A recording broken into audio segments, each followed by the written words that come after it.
% tariffs on most imported auto parts going into effect. Economists say it could raise car prices by thousands of dollars. The CEO of General Motors warning that the trade war will cost the company $4 to $5 billion this year. While the administration has tried to cushion the blow of auto tariffs, offering partial reimbursements to auto companies, some argue the damage is done.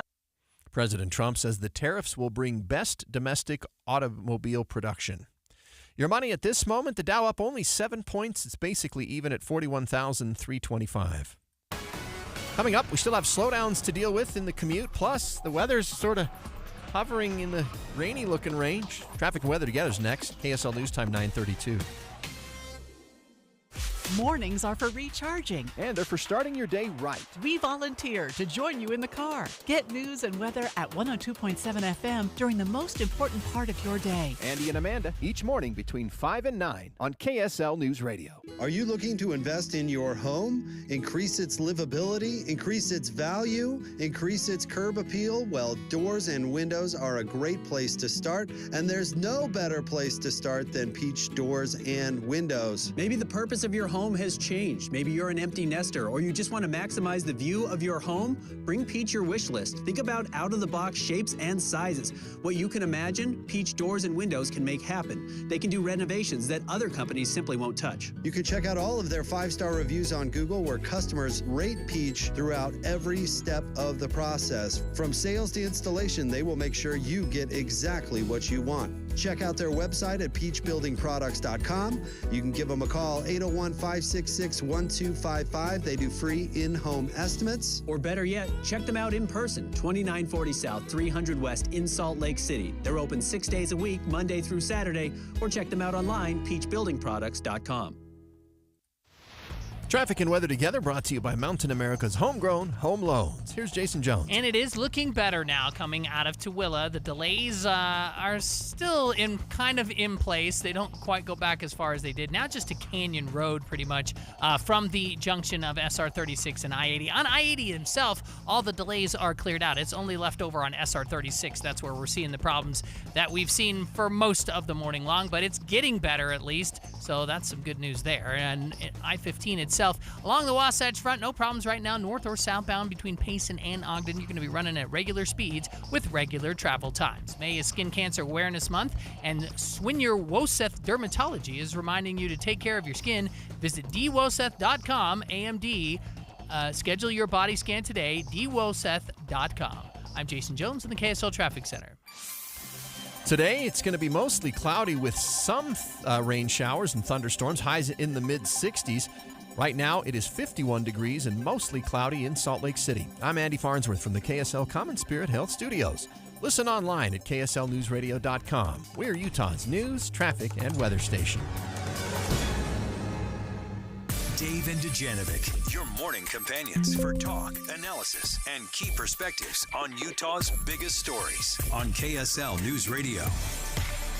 I could not believe it when I got the alert on Friday afternoon that one of Elizabeth Smart's two kidnappers, Wanda Barzee, had been arrested.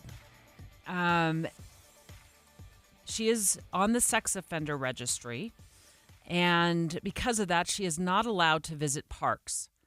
And Salt Lake City police say she visited two parks in April, Sugar House and Liberty Park, in the Salt Lake City area.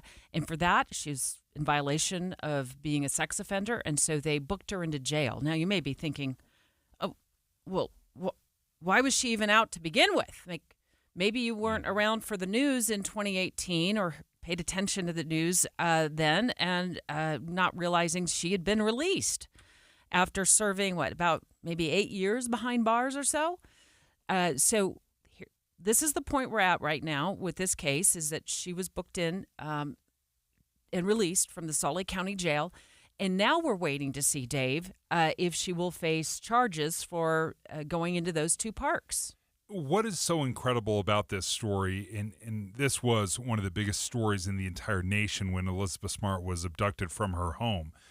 Wanda Barzee, Brian David Mitchell, they kidnapped her, and for 9 months, the most awful things. it's almost unspeakable to remember, what that poor little girl Well, to went keep her through from at 14. escaping, they shackled her. They tied her to a tree, and it just Sexual assault. yeah. In fact, I want to let our listeners know, if you're listening now and you got to step away from the radio for a minute, make sure you're back in about 6 minutes, because Elizabeth's dad, Ed Smart, I spoke to him this morning about this. He's going to be joining the show in just a few minutes. But for now, let's get with Greg Skordas, our KSL legal analyst. Greg, I was shocked.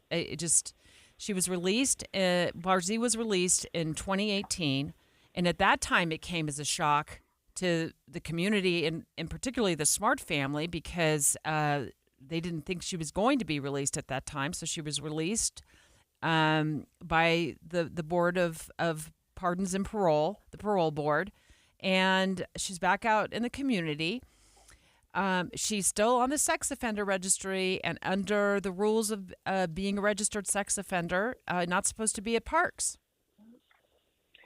Exactly right. And that's something because of, Elizabeth's age at the time of the offense, that she would have been on the sex offender registry for life. I mean, she is now 79 years old. She was booked into the county jail on this new charge, and she was released almost immediately. It was just a book and release. It's a serious crime, but it's not nearly as serious as what she did. And I think a lot of people are wondering why she was released. She was sentenced originally by the state on a charge that carried 1 to 15 years in prison, and I think she did the entire 15 years. So people were upset that she got out, but she couldn't have served any more time, and then she did federal time as well. So she did a significant amount of time, but it wasn't a life sentence like Brian David Mitchell got. And I need to go back and make sure that I clarify something. I said she was sentenced to 8 years, and she only, but what she got probably was credit for time served when the arrest happened in 2003. But a lot of people might have missed the news that she even got released at all. Brian David Mitchell, I last checked. I don't remember what prison he's in. It's not anywhere in Utah. Of course, we don't have a federal prison here. But he's in, I don't know, middle part of the country somewhere. He's still in prison. But in the meantime, so what happens to Barzee now? What is the district attorney's office, or maybe it's the attorney general's office? What do they do in terms, or what are their options in terms of the next steps legally? So it's a crime to violate the terms of your registry. On your first offense, it's probably a misdemeanor level, the Class A misdemeanor. If there are previous or other subsequent convictions, those would become a felony. She certainly, by all accounts, at the time of her original arrest, had some mental health issues. I think there was even some questions about her competency. Looks like she was at the park feeding the birds and the ducks. Still, she shouldn't be there. She's not supposed to be there. The DAs may end up charging her, but it's probably not the kind of case, Debbie, that would send her back to a jail or prison, at least not for any substantial period of time. Greg, that angle of the story where she said she had been commanded by the Lord to go to this park and to feed the ducks, can you maybe walk us through how the court would take that kind of explanation, or how do they view that?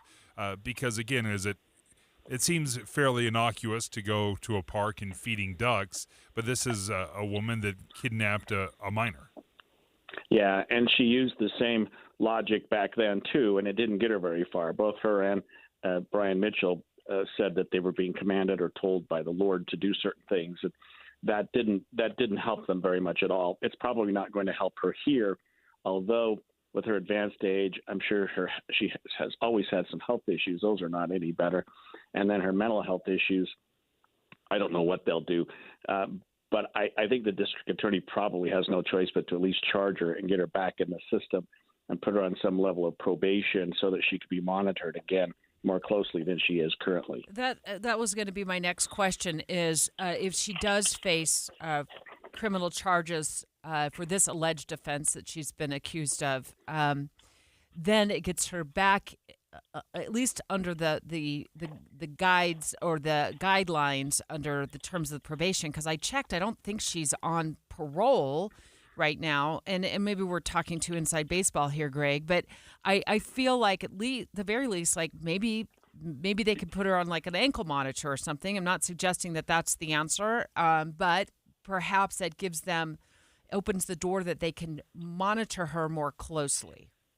Right. That's exactly right. And they may do something like that. And so to your earlier point, she's probably not on any level of probation or parole with the state or supervised release with the federal government because she expirated. That is, she served basically her entire time. And this new charge would be a misdemeanor probably, which means that she could be on probation like you're talking about, Debbie, with an ankle monitor or some other sort of electronic monitoring for up to 2 years on a Class A misdemeanor. And I would assume that's probably the least that they would do. They may do something even more than that. Greg, thank you for joining us. Greg Skordas, our KSL legal analyst. And straight ahead, Elizabeth Smart's dad, Ed Smart, calling the show in about a minute and a half, 2 minutes, to walk through his reaction to the arrest of Wanda Barzee, one of two kidnappers who kidnapped Elizabeth Smart back in 2002. Elizabeth was held captive until 2003. And remember, if you don't remember all the details of the story, at some point, they kept her way up in the woods, captive behind her home. They were actually at some point, kidnapping her in plain sight because they were walking around Salt Lake City, but had her hidden, and dressed up, and it eventually returned to Salt Lake after leaving for, I believe, San Diego, where again, they held her captive for a number of months in San Diego during the winter months, then spotted walking near the old Walmart. I don't know if it's there anymore, on State Street and Sandy in March of 2003. And that's when Elizabeth was rescued, when police officers with the Sandy Police Department responded to some 911 calls of somebody looking suspiciously similar to the person of interest that they had been looking for. Ed Smart joining the show next, now that Wanda Barzee has been rearrested and re-released.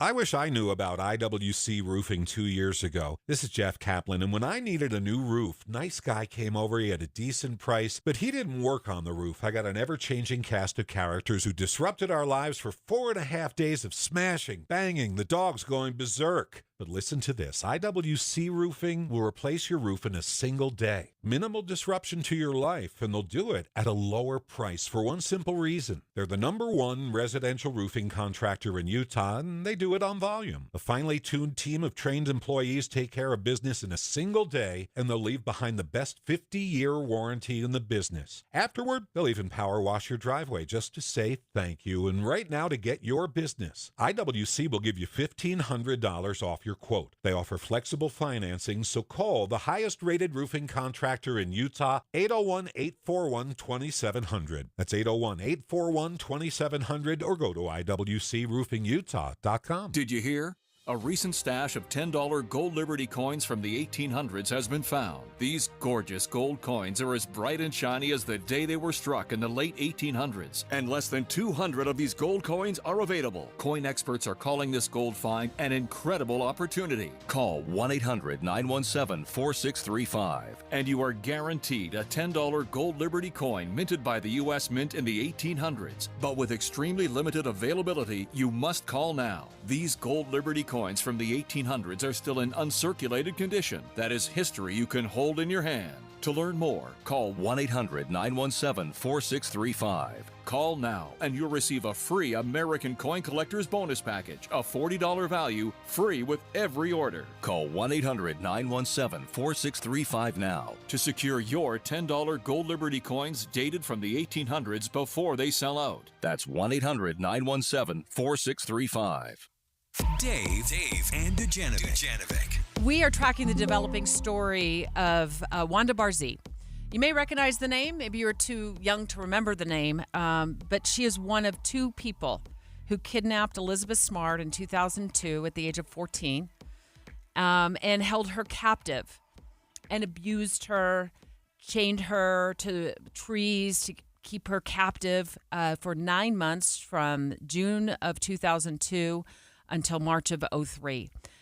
She was rearrested just a few days ago by the Salt Lake City Police Department, put in jail just for a very short time and then released. And she was arrested for allegedly violating the terms of the kidnapping and sex offender registry, which she's on, by going to Liberty Park, allegedly, and Sugar House Park in Salt Lake City. Not supposed to be at a park because she's a registered sex offender. In a moment, Ed Smart, Elizabeth's dad, on the line with his reaction. When I first heard this, when I saw the news headlines cross, I thought, this poor family cannot get away from this woman. It breaks my heart, this re-victimization. Every time this parole is violated, they've got to relive this. They get notified of what is happening, and my heart breaks because even though it has been years, it's been over 20 years now, since this happened to Elizabeth. And she's gone on to build this incredible and beautiful life and move on from such a horrific thing that happened to her in her youth. But nevertheless, here 20 years later, we're still following her kidnappers. Hi, Ed.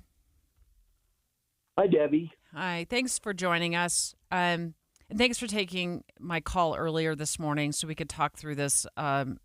Just give us your reaction, like the reaction that you shared with me earlier today on the phone. What was your thought when you found out Barzee was rearrested? My concern is that I think that I don't know that she poses a threat to Elizabeth at this point, but I do think that she poses a threat to other children. And, the whole issue of, is she in touch with Brian Mitchell?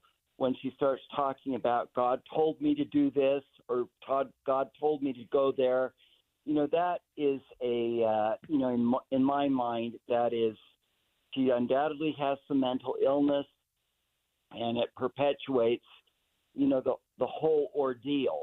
I mean, it allows her to try to excuse herself where, she has no excuse. She knows she's not supposed to go to the park. My understanding is that she isn't on an ankle bracelet. I definitely think that she should be put back on one. And if she, continues to violate, she'd go back to prison. But at this point, I really believe that ankle bracelet should go back on. She should be monitored. And, if she comes up with more excuses, I just spoke with Elizabeth, and she had heard that someone had identified Wanda, and that's how she was found. So I think that, obviously Wanda seems incapable of keeping her parole, and that she needs to be monitored. I believe that she very well could, put another child's life in jeopardy. Ed Smart is joining us right now, father of Elizabeth Smart. Now, Ed, as we learn more about this, can you just maybe walk us through some of your family's emotions? Wanda Barzee, she served her time, her 15 years. She gets out. She has these restrictions and parole. But can you just walk us through how your family deals with this? Again, this was 20 years ago, more than 20 years ago, but your family is still caught up in this. Well, I don't think that you ever escape from these types of things in life. Our concern really is that she doesn't have an opportunity of harming another child. So really the bottom line, when you hear about California releasing all these sex offenders, this is something that, happens all over the place. The issue is, can we keep the children safe? When she starts using the terms, God told me to, I think that we can't allow that excuse to, condone her behavior. And if she gets the ankle bracelet put back on her and continues to violate that, then she should go back to jail. But it's certainly a concern to us, is Mitchell, who is in prison, talking with Wanda and getting her to go do these things is Wanda doing it on her own? There's just a lot that potentially can go on behind the scenes that we don't know. But the bottom line is we don't want her posing a threat to other children. One of the comments that came up is, is Wanda out there in a park that, Elizabeth's kids are at or potentially would go to? And so there are those types of concerns. But I think the most important thing is, just get her under control. She obviously won't control herself, so she needs to be monitored again. We're speaking right now to Ed Smart, the father of Elizabeth Smart, who was kidnapped by Brian David Mitchell and Wanda Barzee back in 2002 in June. And she was held captive until March of 2003. Where I say, Ed, Elizabeth saved herself because she convinced those two to come back to Salt Lake City because, from my understanding, and I can't remember if it was during her testimony or perhaps one of the books that she wrote, Elizabeth said something to the effect, and I've actually interviewed Elizabeth a couple of times, that she knew that her best chance of getting saved was to get back to Salt Lake City because they were holding her captive. Was it in San Diego at the time or California for warmer weather? Just outside of San Diego. Yeah. So Elizabeth, as a teenager, figured a way to get herself, of course, they were with her, back to Salt Lake City. And when you're referring to Barzee going to the park, allegedly telling the Salt Lake City Police Department, according to the booking information at the Salt Lake County Jail, that Barzee said she was commanded by the Lord to go to the park. And then they said she was sitting and feeding the ducks. And you're saying that Elizabeth has told you now that she's learned that perhaps it was somebody at the park who spotted Barzee. It wasn't that's what your understanding is at this point? That's what my understanding is at this point. So, with that being the case, she just needs to be monitored or she needs to be back in jail. And I doubt that she will end up in jail again. But, if you're doing it again, then, you just need to be watched. Because part of the restriction of being a sex offender is not going to, or at least her restriction is not going to a community park. So that's pretty clear, right, in terms of a restriction. Yeah, she just needs to be kept away from children. So, whatever. We certainly have the technology to become aware and alert that, she is violating her parole again. Many states have a 3 strikes and you're out policy, not with regard necessarily to being the sex offender, but, regarding crimes. And she's very manipulative.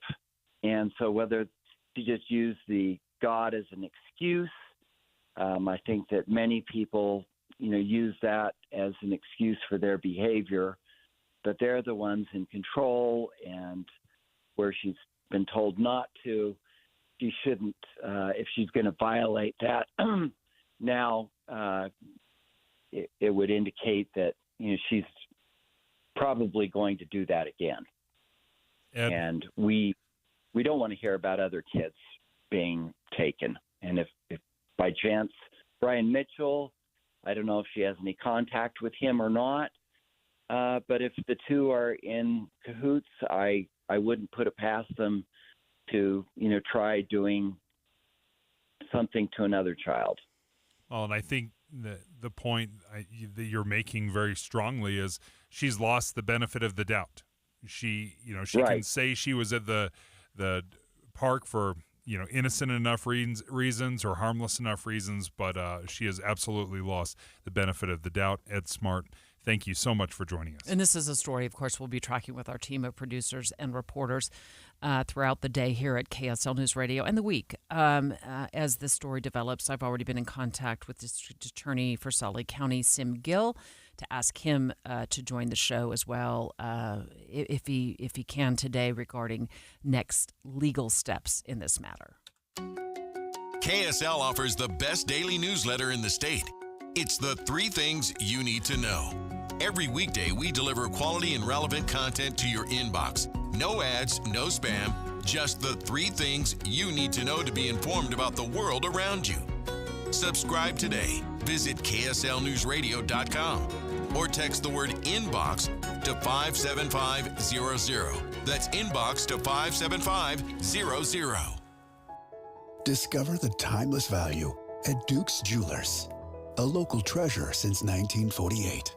Whether you're searching for a unique engagement ring or need expert watch repair, Duke's has been serving the community for over 75 years.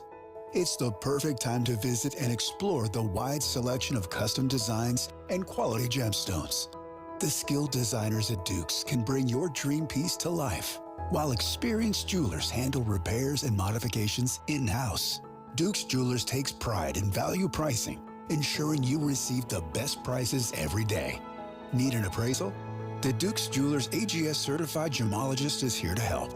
Whether it's hand or machine engraving, or redesigning old favorites into something new, get personalized service for every occasion.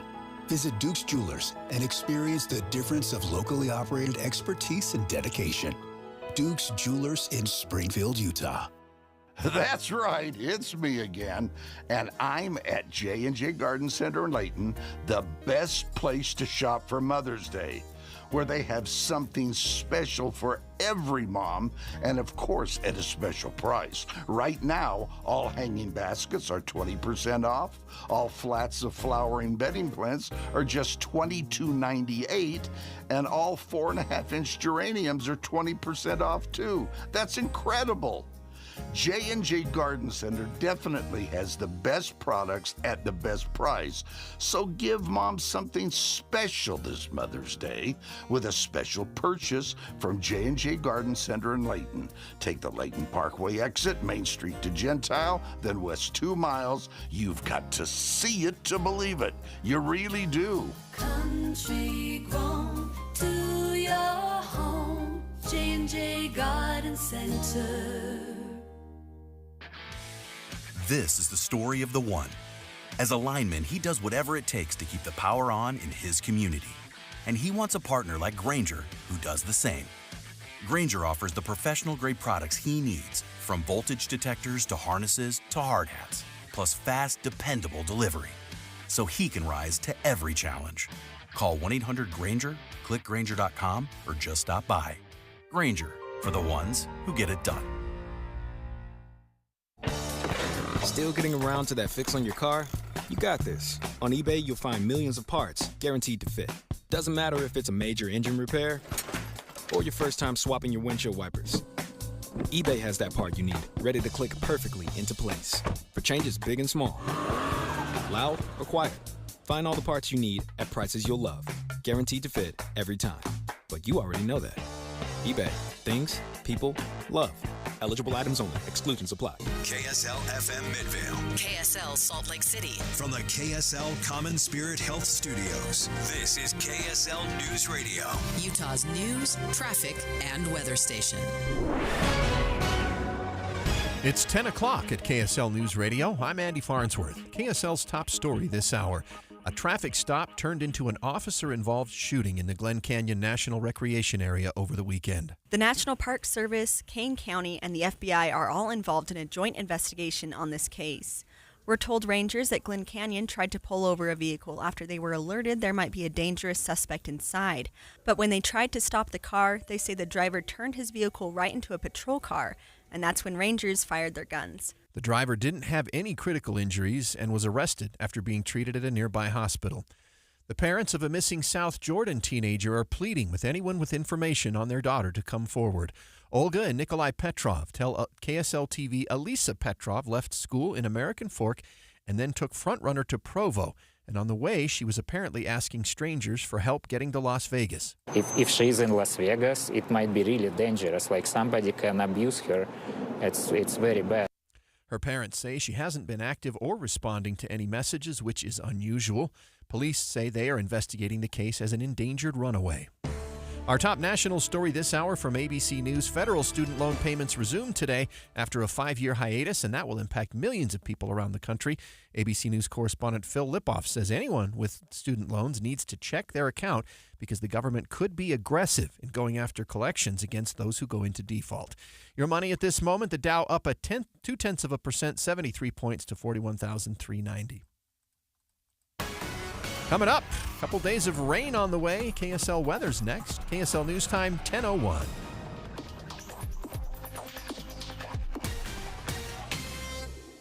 A reminder about the simplest way to get updated for your day. Hit your KSL preset when you jump in the car, and we'll take care of the rest. Hear key news updates and traffic reports. Andy and Amanda from 5 to 9 in your car. KSL News Radio at 102.7 FM. Did you hear?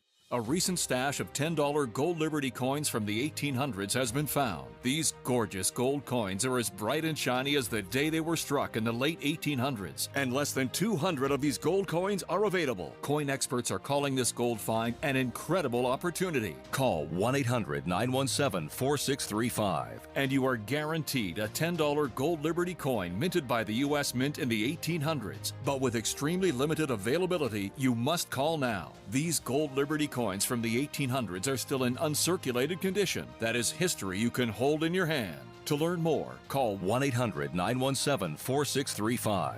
Call now and you'll receive a free American Coin Collector's Bonus Package, a $40 value, free with every order. Call 1-800-917-4635 now to secure your $10 gold Liberty coins dated from the 1800s before they sell out. That's 1-800-917-4635.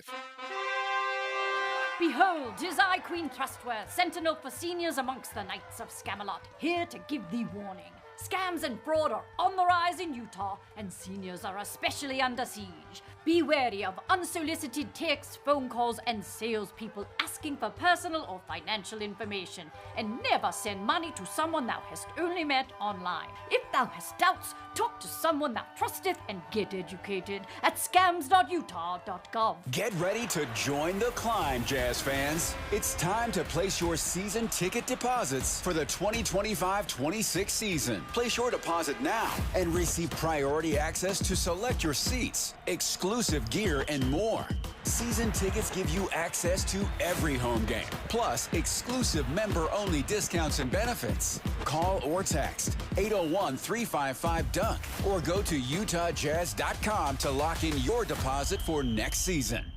If your water heater's over 10 to 15 years old, congratulations. You've beat the average. What's up, everybody? I'm Mike Wilson with Any Hour Services, and I love hearing stories of people having water heaters that are really old and they're still doing their job. Unfortunately, most of us won't be that lucky. And when water heaters fail, it's usually in spectacularly inconvenient fashion. Whether it's an unexpected cold shower when we're already running late for work, or worse yet, coming home to a flooded basement, it's never fun. If you'd like to look into replacing your water heater before it fails, Any Hour Services is having a sale for any homeowners listening. Whether you're looking for a new tanked water heater or you want to see what upgrading to a tankless would cost, the plumbers at Any Hour Services can show you what options are available. And right now, you can save $400 on a tanked water heater or $1,200 on a tankless. If you think you might be interested, call Any Hour Services today and schedule your free estimate. 801-443-7400. You can Google Any Hour Services. You can even schedule online at anyhourservices.com. No one helps more homeowners than Any Hour Services. Teens can get up to $200 with a Teen Learn and Earn account. Plus, continue earning rewards as they master the essentials of finance. More at cypresscu.com/teen. Traffic and weather together on KSL News Radio, brought to you by Mountain America's Homegrown Home Loans. Here's Jason Jones. Well, it took the bulk of the morning, but we finally have gotten rid of all of the delays coming out of Tooele. They cleared up all of the accidents, and everybody that was waiting in line has all moved on to wherever they were going. So no problems now coming out of Tooele. I-80, 201, they're all clear. SR-36 is looking good. Northbound, southbound, I-15, no problems at all along the Wasatch Front between Ogden and Payson. 215's rolling well, and no problems up into the canyons right now either. UTA is road therapy. Give your car a break and get more U-time. Plan your trip at rideuta.com or on the Transit app. I'm Jason Jones in the KSL Traffic Center. KSL weather today. We'll only get up to 65 on this Monday with scattered thunderstorms. 63 and more rain on Tuesday, but mostly that is in the morning, and then it dries out for the rest of the week. Right now, it's 52 degrees and mostly cloudy in Salt Lake. I'm Andy Farnsworth from the KSL Common Spirit Health Studios. Listen online at kslnewsradio.com. We're Utah's news, traffic, and weather station. Dave and Dujanovic, your morning companions for talk, analysis, and key perspectives on Utah's biggest stories on KSL News Radio. Right on the money. Special coverage with Dave and Dujanovic. If you are a student loan borrower, you ought to know that the let me back that up. The United States Department of Education, the U.S. Department of Education, will start collecting. The date is today on loans that are in default. So we're going to go in depth, a special half hour right now on what that means for you, what action steps you can take, and what it could potentially mean in terms of wage garnishments. Yeah, that's a huge part of it, right? If you start threatening wages, your benefits, this may be something they can tap into directly to start forcing you to pay back. Now, this has been wild. The last 5 years specifically, ever since COVID, there has been this on again, off again. You have to pay, you don't. There's a new program you can sign up for.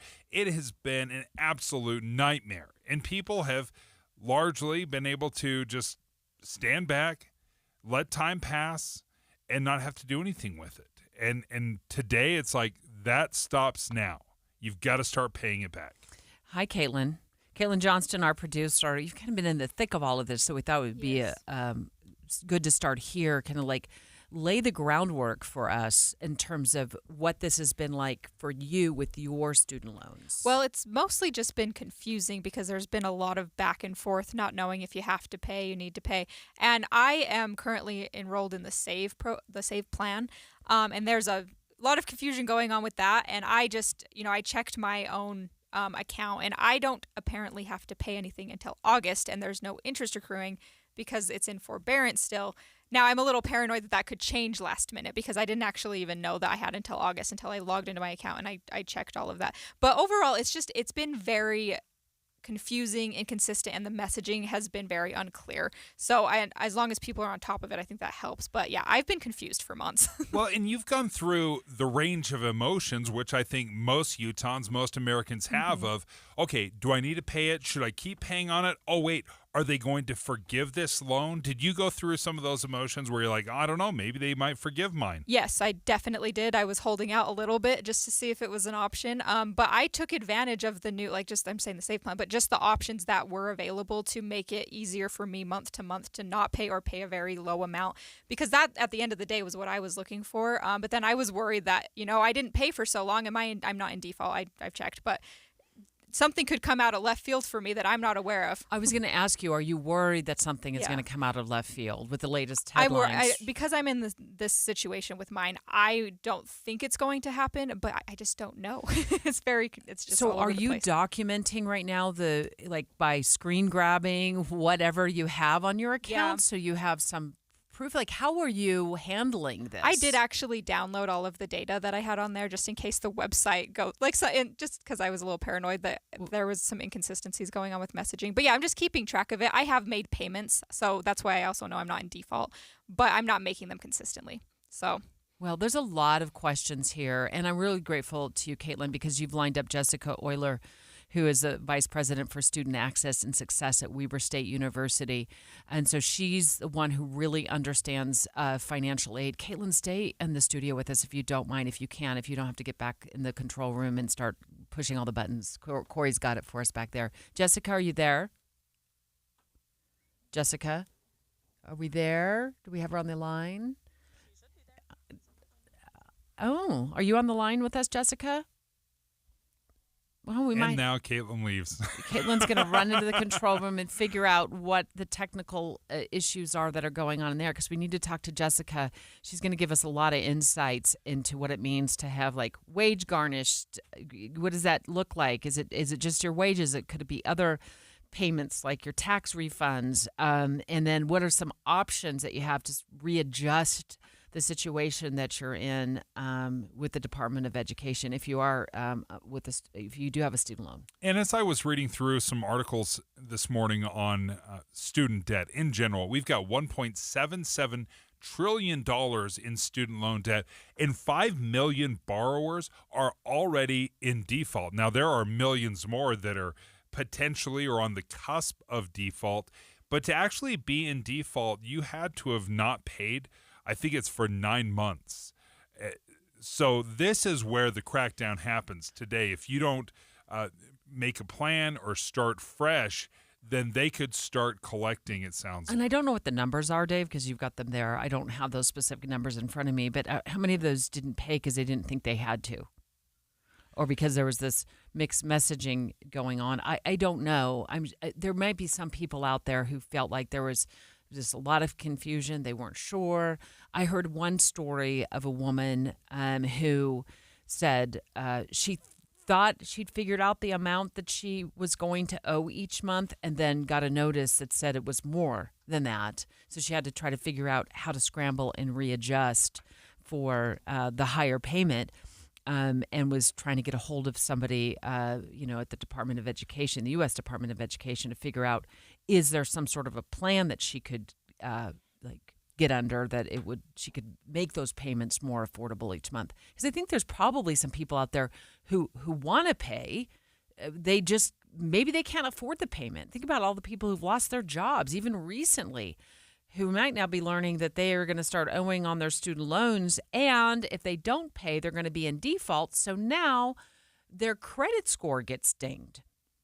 So I'm sure people are looking for a pathway to figure out how to be able to afford the payments and try to figure out what this means for them. And to give you an idea how many people are affected by federal student loans, it's almost 43 million people in the United States.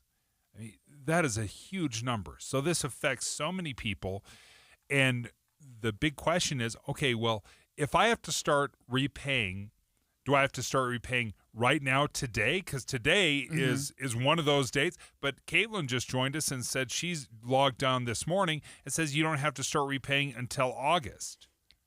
And I think that speaks to the frustration, the on-again, off-again that has been going on for the last several years. Caitlin just jumped in my ear, and she said we're having some technical issues in the control room getting Jessica Euler, who's the VP for Student Success at Weber State University, on the air with us. So she and Corey in our control room are pivoting to see if we can get them on air or get her on air through like another means. So we'll see if that happens in the next few minutes. If it doesn't happen, you guys, will you let us know so we can let our listeners know when we're going to reschedule for us? Hopefully sometime during the show. I just see our engineers and our IT people all gathering now to figure out what's going on in there, as they always do. They're so amazing. But you had said earlier to me, I think this was a couple of days ago, Dave, when you and I were talking about student loan forgiveness, something to the effect, I don't want to put words in your mouth, so maybe I am. So correct me if I'm misunderstood or I misremembered, that what other loans do we do this with? And I just want to politely remind you of the loan called the PPP loan, where during the pandemic, businesses could put in for loans to keep their businesses afloat and their employees paid. And then those loan amounts, poof, they vanished. And so businesses, even in Utah, had these PPP loans forgiven. And by the way, those are monies that were funded by taxpayers. Yep. So when you said that the other day, I thought there's a loan out there. I just couldn't remember off the top of my head. And then I went and researched it, and I'm like, millions of dollars in PPP loans were forgiven. Yeah. Was it billions? Oh, it was. And then we also saw billions of dollars of fraud in the PPP loans. This is where I see that being a little bit different, is the PPP loans up front were told to the businesses, you will never have to pay these back. So they got free money. It was straight up free money. It was essentially a stimulus check, and they called it, quote unquote, a loan. But it was never under the expectation that you would pay it back. Student loans has always been this idea that you will start to pay it back. Now, you can get through school. Then 6 months later, then you have to start paying it back. Well, let's ask Jessica. Are you there? I am, Oh, yes. yay. Okay. I'm so grateful to our team for getting you on the air through all of our technical issues. Jessica Euler, who is the VP for Student Access and Success at Weber State University. We understand that you understand a lot about financial aid, right? I do, yes. Okay. So let's start with this question. Like, how did we get here today? Can you just give us just a quick overview, like the Reader's Digest version of how we ended up in this spot today with student loans? Totally. So we suspended during COVID, well, we, not me, the national government suspended student loan repayments in 2020. And for a long period of time, kind of like y'all were just talking about, almost 3 years, borrowers didn't have to make payments on those loans. Repayments started back for folks in October of 2023 with a few exceptions like Caitlin was talking about. So the SAVE loan program is in pause and in forbearance because of some legal challenges. But all other loans went into repayment in October of 2023. Last year is when they started saying, hey, we're going to flag you because it's going to start going into default and forbearance, or default, and there's one step before default, but it's not coming to me right now. And that is what you were saying, Dave, is at 9 months is when it typically is. Because of coming back into this collections period, they actually extended it a little bit. So those 5 million borrowers that are in default right now actually haven't made any payments in 360 days. So what does today signify to you, or what's changing today? So today is the day that the federal government can start coming in and getting money back for those borrowers who are in default. So that will include taking tax returns, potentially for some folks. It could be Social Security payments.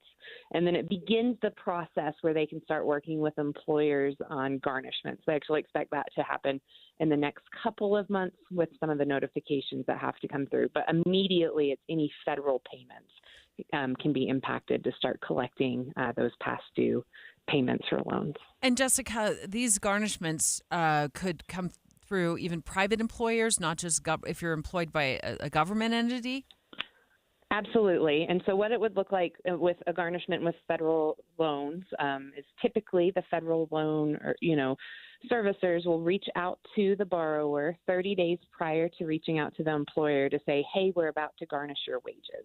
And then they'll work with the employer to set up a garnishment. The employer will also notify the employee at that point that their wages would be garnished. And sometimes this happens with things like child support or other debts like that. But that could also happen with student loan repayments. Is there any kind of negotiation that goes on if there is going to be a garnishment? There is. There are certain thresholds with what garnishments can look like in terms of the payment. If the government reaches out to the borrower and says, hey, we're about to go into garnishment, at that point, the borrower can still reach back out to the student loan servicer to try to work out some different options at that point as well.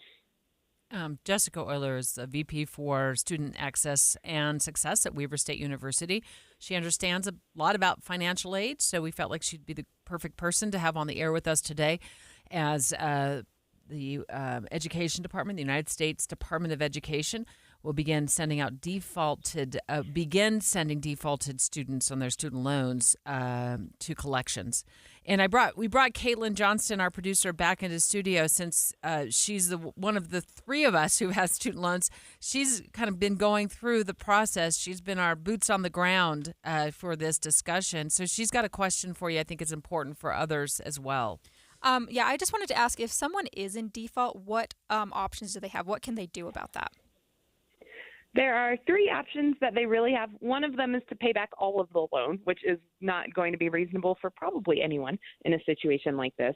The next one is to look at consolidating loans, and that will take them out of default. You can do that through the federal government or through a private entity in terms of consolidating those loans.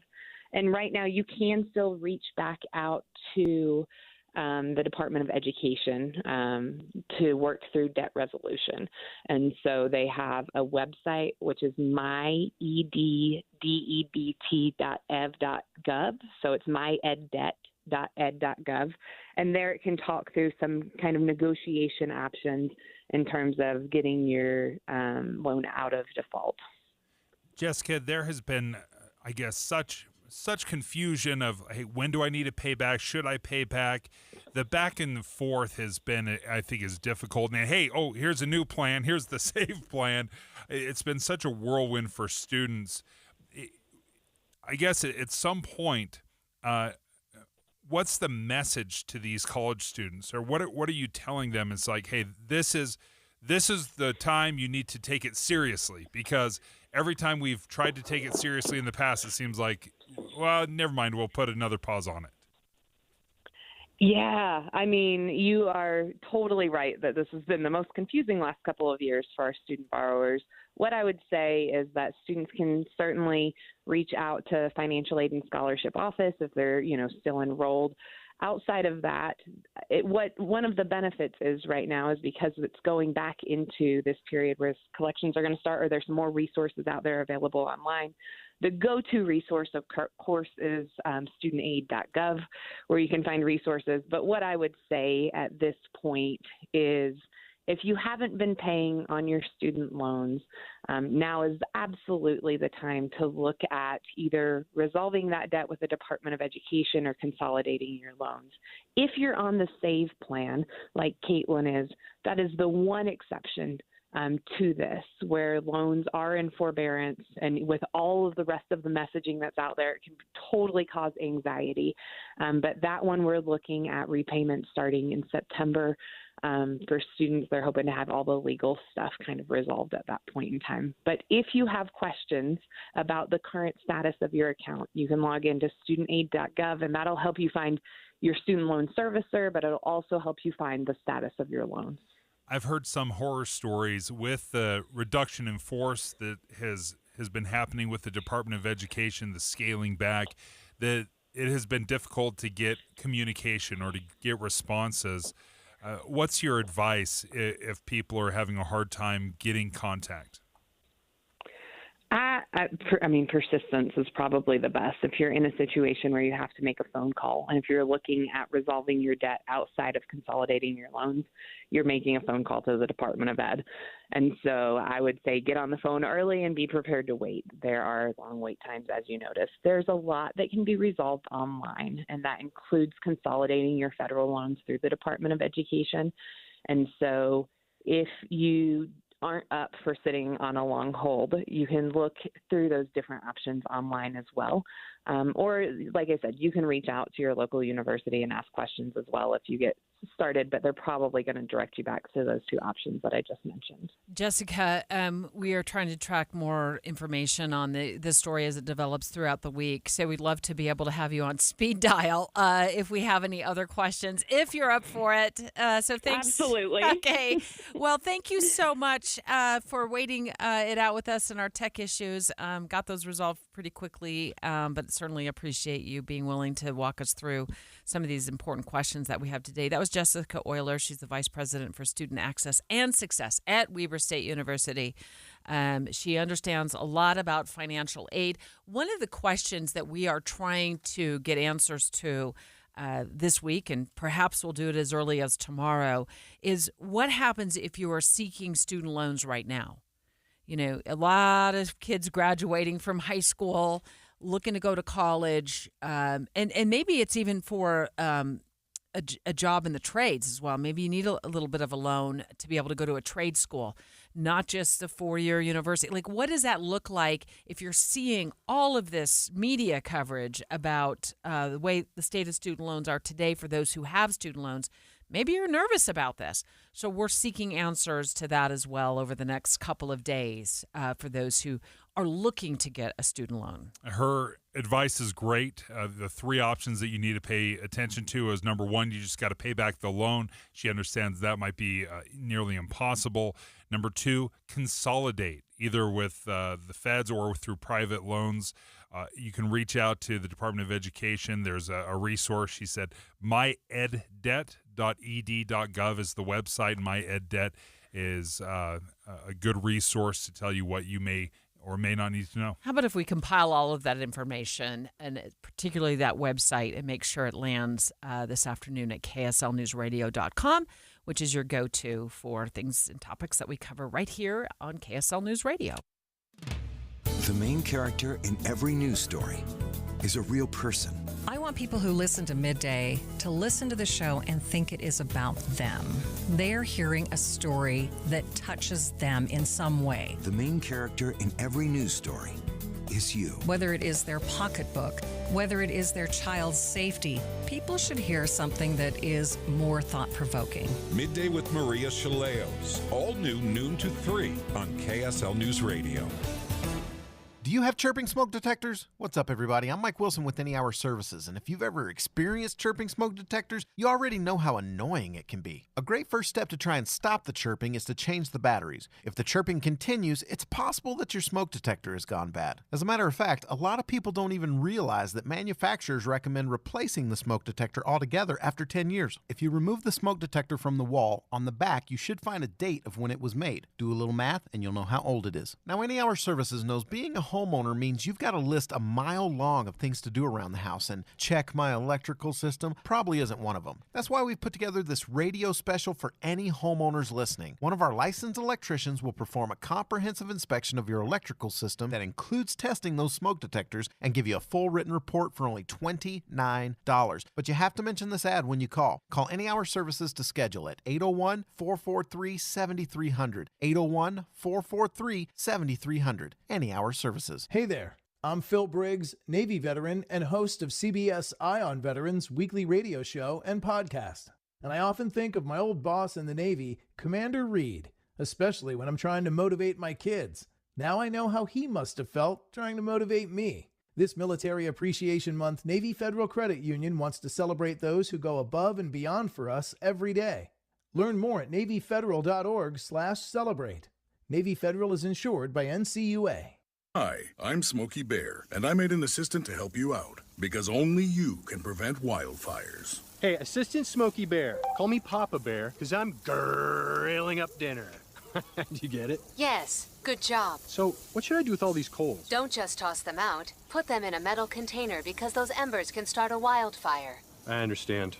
The stakes are high. Ha, ha, ha, ha. Learn more at SmokeyBear.com. Brought to you by the U.S. Forest Service, your state forester, and the Ad Council. Most of us like to be out in the sun. That's why sunscreen and other safety measures are key to protecting your skin from aging and cancer. The FDA recommends using a sunscreen with a sun protection factor, or SPF, of 15 or higher. Also, look for broad spectrum on the label. That means both harmful ultraviolet A and B rays are blocked. UVA rays age the skin, UVB rays burn, and both cause cancer. But the perfect sunscreen doesn't count if you use it wrong. Don't need sunscreen on a cloudy day? Wrong. 80% of UV rays still get through the haze. Only use sunscreen at the beach? Nope.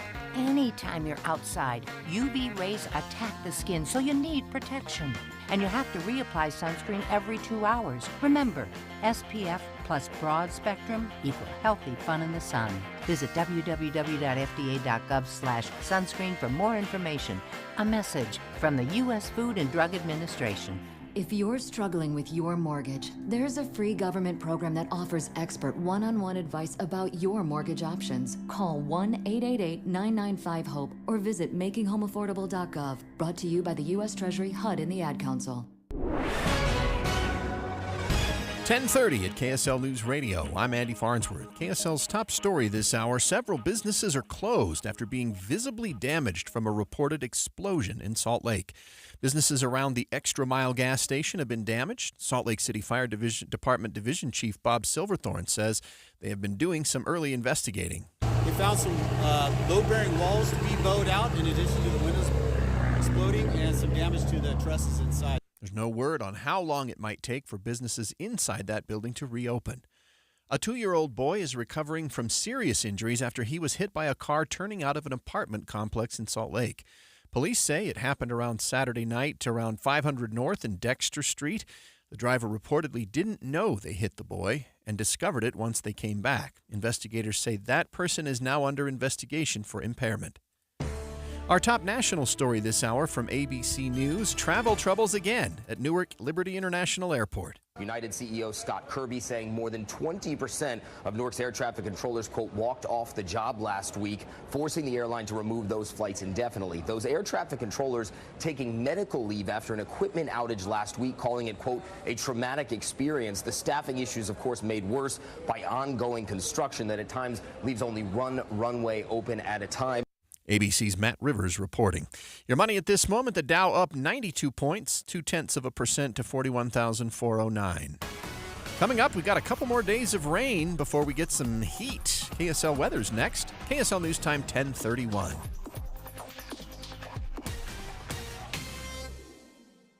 The sources where we get our news matters. When you listen to Utah's Morning News, we want you to feel the stories are important to you and trustworthy. This is Amanda Dixon. And I'm Andy Farnsworth. Join us weekday mornings on KSL News Radio. It's no baloney. Proper window installation makes a huge difference. Hi, this is Jason. And Kathy of Window World. Hey, anybody can bust out your old windows and slap in the new ones and leave you with a mess. Our in-house installers are thoroughly trained to expertly install, seal, and trim your new windows. And they clean up afterwards. Our windows have a transferable lifetime warranty. And we warranty the installation, too. Call Window World at 281-8111. Window World. And as Doug always said, that's no baloney. We were living in a townhome renting at the time. We were ready to own our own house. Once we found a realtor, a world of possibilities opened up to us. We found a house that we really wanted, but we thought at first that it might be out of our price range, that we couldn't afford it. Our realtor was able to introduce us to state programs that help first-time home buyers, such as a state grant and state help to lower the interest rate. In the end,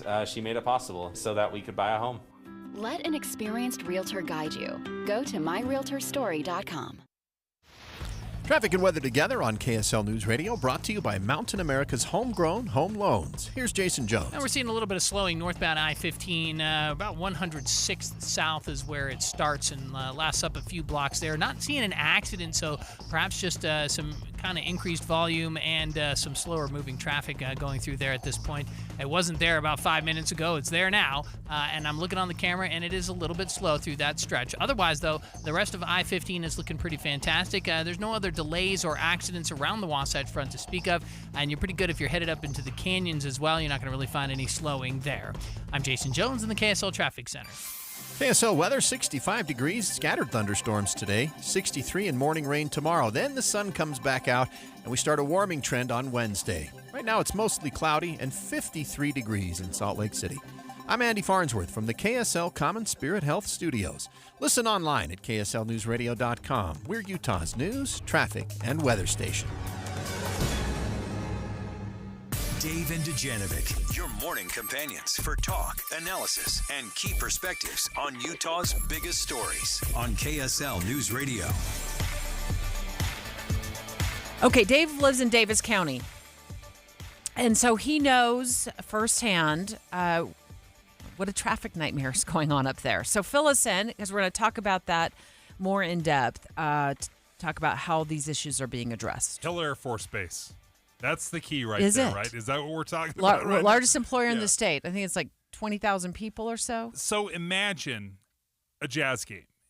You've been caught in Jazz traffic before. Everyone has, where you're trying to get in and out, and it's a parking lot. It's terrible. Imagine that happening every single day in Hill Air Force Base. That's what happens. We have so many employers, and trying to get in through the gate, the south gate, it has been a nightmare for decades. And now it looks like they're going to be able to expand it, increase it, improve it, add another gate. There's a lot of things happening, and it's probably long overdue. Is there other areas of Davis County that are a headache for you? Because you leave at odd hours, go home at odd hours. When I say by odd hours, Right. you're not typically in rush hour. We kind of get here early, leave mid-afternoon, so we don't typically hit rush hour. But you know what? That doesn't really matter for me living in South Jordan, because I feel like I'm not every affected. hour is rush hour if No. you live on the southwest end of Salt Lake County. So is it much the same for you? I'm going to be honest, Deb. I feel a little bad. Any complaints I have with what you have going on in South Jordan trying to go east and west, I mean, that is just probably the most difficult traffic in the entire state. So I'll zip a little bit of my lip on this. But nevertheless, when you're looking at one of the top employers in the state, Hill Air Force Base, getting in and out, you want to make it as seamless as possible. Andy Farnsworth, our KSL traffic. You wear all the hats. Our I do have a KSL lot of traffic hats on expert. today, don't I? You were on earlier in the show today talking about movies and tariffs as our chief movie guy here at KSL News Radio. You also co-host Utah's Morning News. What do you know about this traffic mess up in Davis County and what the Utah Department of Transportation is doing to resolve it? Well, one of the unique features we have here in Utah is we've got mountains on one side and water on the other. So it really limits. Like you think of a place like Houston, they call it I forget what they call it, but it's like a big circle with different gear spokes almost so that they can work their way out. It'd be nice to have that different kind of interchange, but here we've got geographical limitations all over the place. So there are points where all the traffic has to funnel into just one spot. And if something happens, you're out of luck. Unfortunately, for a lot of drivers, that portion between Hill Air Force Base and the mountain on the one side, then you have Hill Air Force Base and the lake on the other, which leaves you with this big divided spot in the middle. So I-15 running just west of the base, whenever there's something wrong, you either got to go all the way around the base to get around it. And the people who want to get onto the base, they got to do it early in the morning because if they have to do it in the teeth of the rest of the commute, then they're going to probably be late. And that doesn't include the days where they do the extra security checks at the gate, in which case it takes even longer. So this is just a spot, and with all the construction, right now that's a choke point just because of the extra work they're doing at the Roy overpass and rebuilding that interchange, which is what it goes to the north gate of Hill. That's the one that has a little air museum. You can see the airplanes from off the freeway. But then the west gate is down at 650 North in Clearfield. And so those are the only two freeway or base entrances that are right by the freeway. The south gate, you got to go over a couple of miles from the freeway on SR 193 to Hillfield Road. Now, they're proposing they're going to turn 1800 south, which is about halfway between the Roy exit and the 650 North Clearfield exit, into another interchange. That'll help because if you've driven out there, that is going to very quickly become what South Jordan is and that southwest part of the Salt Lake Valley as they continue to build more houses out in Hooper and in West Haven and out closer to the lake, or where the lake used to be. They're going to have the same congestion problems that we're having down in the southwest part of the Salt Lake Valley. So having this new interchange off the freeway will help the base traffic. It'll help people who aren't interested in going onto the base.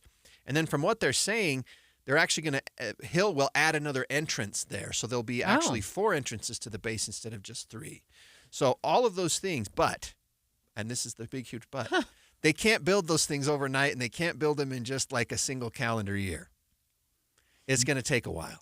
It is going to take a while, but when you look at how badly that is needed in that area, adding that 4th gate, they're going to expand from, I think, the current 4 or 5 lanes to 7 lanes. They're going to add biking. Yeah, and that's not walking. Each direction. That's total lanes. Total. Unless people think it's going to be this massive. Can you imagine? Yeah. No, you'll have that medium lane, that center lane, and then 2 on each side, or 3 on each side is what the expansion is going to look like. But I thought walking and biking trails for alternative transportation, that's an interesting angle too. But to your point, You're gonna walk all on of the this base? takes Are they going to walk to the base? walk to the gate. The walk to the gate. Wow. You still have to go through the check-in. Sure, of course. Yeah. So that's an interesting.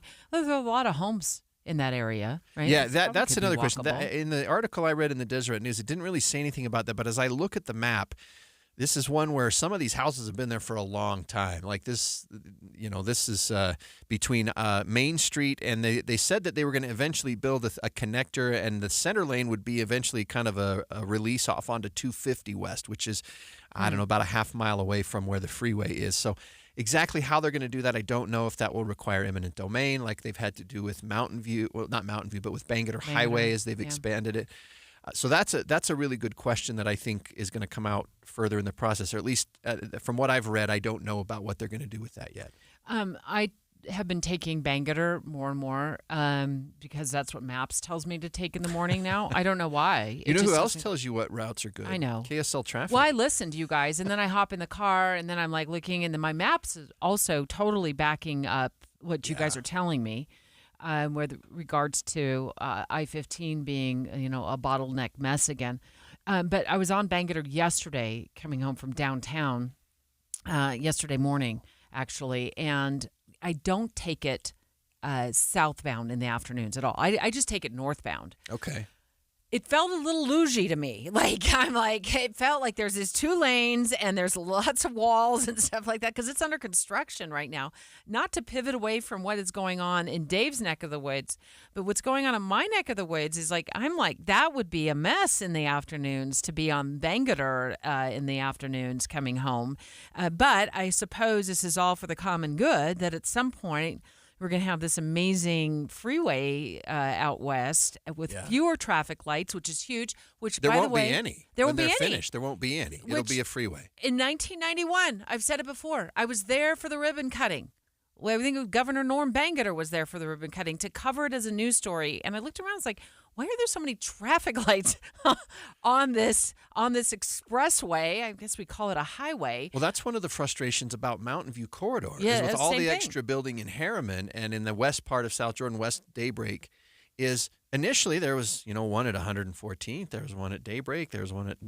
And now there's what seems like, because I have to drive that all the time. This doesn't even count the ballpark that's been added in there. It feels like there's 100 traffic lights now. So what's the point of even taking it? It's just a regular road rather than a highway. I did take Mountain View the other day, Andy, on Friday. And I will tell you, I felt like a winner chicken dinner because I hit all the lights on Mountain View. Green, you're welcome.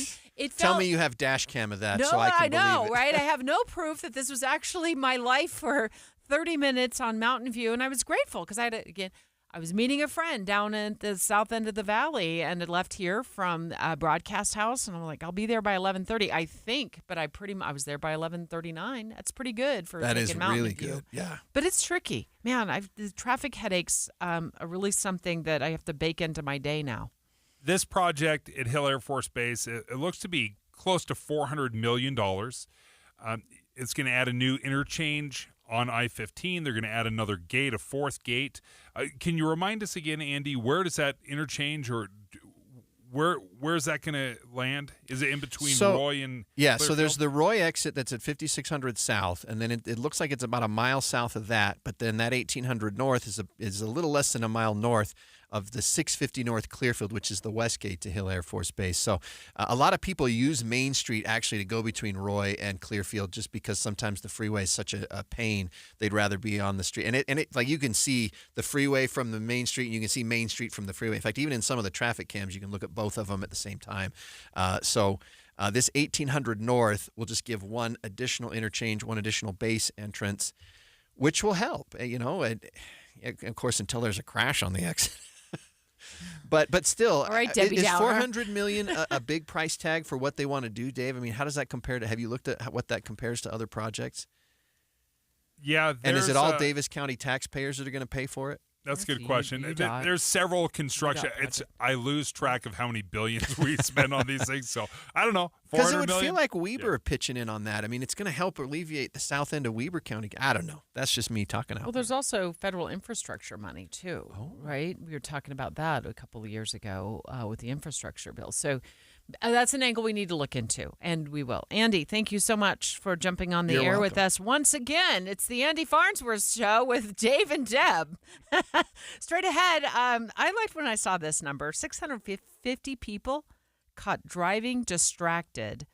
Remember we were talking about about a couple of weeks ago, this week-long program that the Utah Highway Patrol was engaging in to catch distracted drivers. 650 people caught. Let's dive into that next.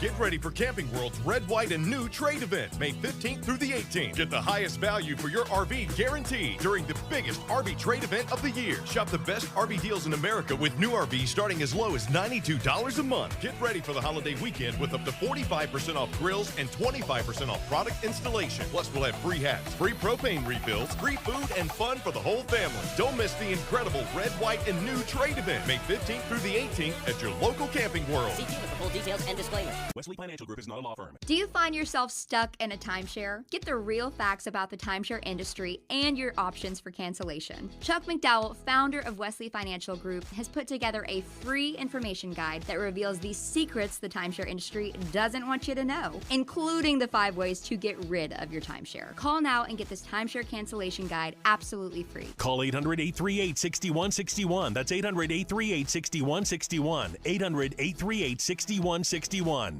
Celebrate the mothers in your life with flowers from Olson's Greenhouse. Join Olson's and the KSL Greenhouse Show at the Copper Hills Home Depot. Saturday morning from 8 to 11. Get gift ideas for mom and inspiration from Olson's Greenhouse and KSL News Radio. Are you living with dry AMD?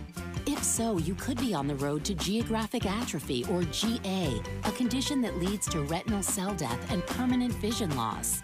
But with Izervay, you can slow it down and get it going slower. Izervay slows GA progression by targeting a key source of retinal cell death, which may help preserve your vision longer. Izervay, or Avastin Capted Pagel, is a prescription eye injection used to treat GA. Don't take it if you have an infection or active swelling in or around your eye. Izervay can cause eye infection, retinal detachment, or increased risk of wet AMD. Izervay may temporarily increase eye pressure. Your vision may be impaired after an eye injection or exam. Don't delay. Ask your doctor about Izervay today.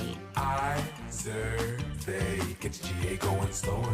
Visit Izervay.com. That's IZERVAY.com. Paid for by Astellas Pharma. Dave and Dujanovic. Hey, let's do a follow-up to a story that we were tracking in April, Dave. Remember when we had the Utah Patrol, Lieutenant Cameron Roden joined the show talking about this distracted driving.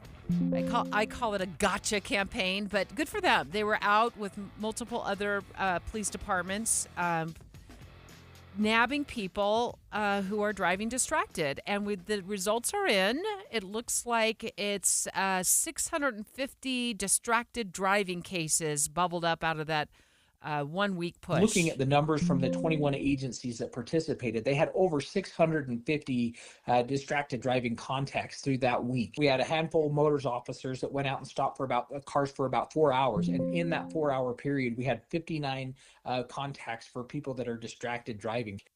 650 is a significant number. That's a big number. And everybody's driving distracted. Now, I thought you had a good explanation. Isn't there a little cloak and dagger going on of how they... Well, when he joined the show, cloak and dagger? Oh, it's just we're going to track you down. We're going to catch you. Think of it as the guy in the passenger seat in the truck that's driving beside you. Okay. And he's looking down at you, and while you're texting and driving and going 60 miles an hour, and he can see everything. Right? And then he's mouthing, like, I'm going to call the police on you. You know what I mean? So that's kind of what the cops do. They go out in these vans or whatever it is, trucks, and they have a couple cops in the car, and one's driving and one's watching you. And then up the road, they'll pull you over with a marked vehicle. I think it's probably a marked vehicle. It could be an unmarked vehicle, but they're going to pull you over. But it might not be the people, the cops that actually were watching you drive distracted. And this is the best way to do it because you have to be higher up to see in the car itself, right, to see somebody texting and driving. And that's where most of these cases stem from is texting. And then up the road, they got the marked vehicle. It's ready to throw on its lights and siren and come after you. So you may not realize that right. A police officer is monitoring you and watching you. That you've been gotten. Because the person that pulls you over is not the person that actually saw it. But it was a police officer that identified you as the phone watcher, the Netflix watcher, the book reader. Yeah, distracted driver. They've seen it all. I think this is one of the best ways to do this and just send a message. Just to launch a big, widespread safety campaign. Let people know you're going to be out in force. They said they did it with 20 other agencies. And then just start one by one, pulling people over on the side of the road and giving them a ticket. I mean, it's not a hefty fine. It seems like the first offense, 20 years ago, I would have been crying over a $100 fine. Now I'm like, that's not that much money. It kind of shows you like how much, what we think is a lot of money now, a $100 fine. But it's just the sting of getting the ticket or even the warning. That makes you think twice before you pick up the phone or you put on your makeup in the car. And we've talked about this before. I was the worst in my 20s about putting my mascara on my way to work, totally driving distracted on I-215, even though I thought I had the situation under control. Ladies, you know what I'm talking about. You look up in the rear view, then you look down, you look up, you look down, you look up, and you can pretty much put your mascara on now. Like I can put my contact lenses in without even looking at all, right? It was wrong.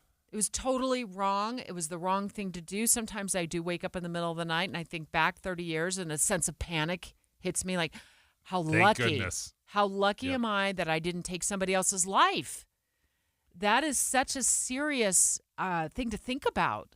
So I found the best thing to do with your cell phone or other electronic devices is just put them in the back seat where they're out of reach. I was wondering if you still do that. Yeah. Because you made a decision, like, I'm going to get it out of my hands. I'm going to put it in the back seat. Technology has really helped with that, too. Like, now I have one of those computers, screens, monitors on my dashboard.